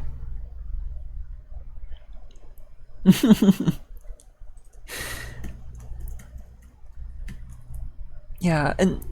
Oh, and you're welcome for the stream as well, Kara. I hope everyone takes care. Sorry if there's a little bit of blowing, because my mic is like right where the fan is. But, alright, here we go. We're raiding Zarin. And that's about it. So, I think I'm gonna see everyone next week. I don't think I have any loose streams planned, but if my workflow... So I'm planning to lessen my workload as much as I can so that the second half of the month I could just have a bit more fun. I could maybe stream more, spend some more time with people, spend some time with my family, maybe. But for right now, I'm just gonna be trying to get everything else done. So it's gonna be a bit of a light month overall, but regardless, I look forward to seeing everyone when I'm available. So have a good night, everyone. Okay, if I decide to stop... Okay, hit the stop streaming button. Or do I just have to... Do I raid? Okay, let's see. Because last time I was trying to like... Oh, it looks like he's wrapping up too.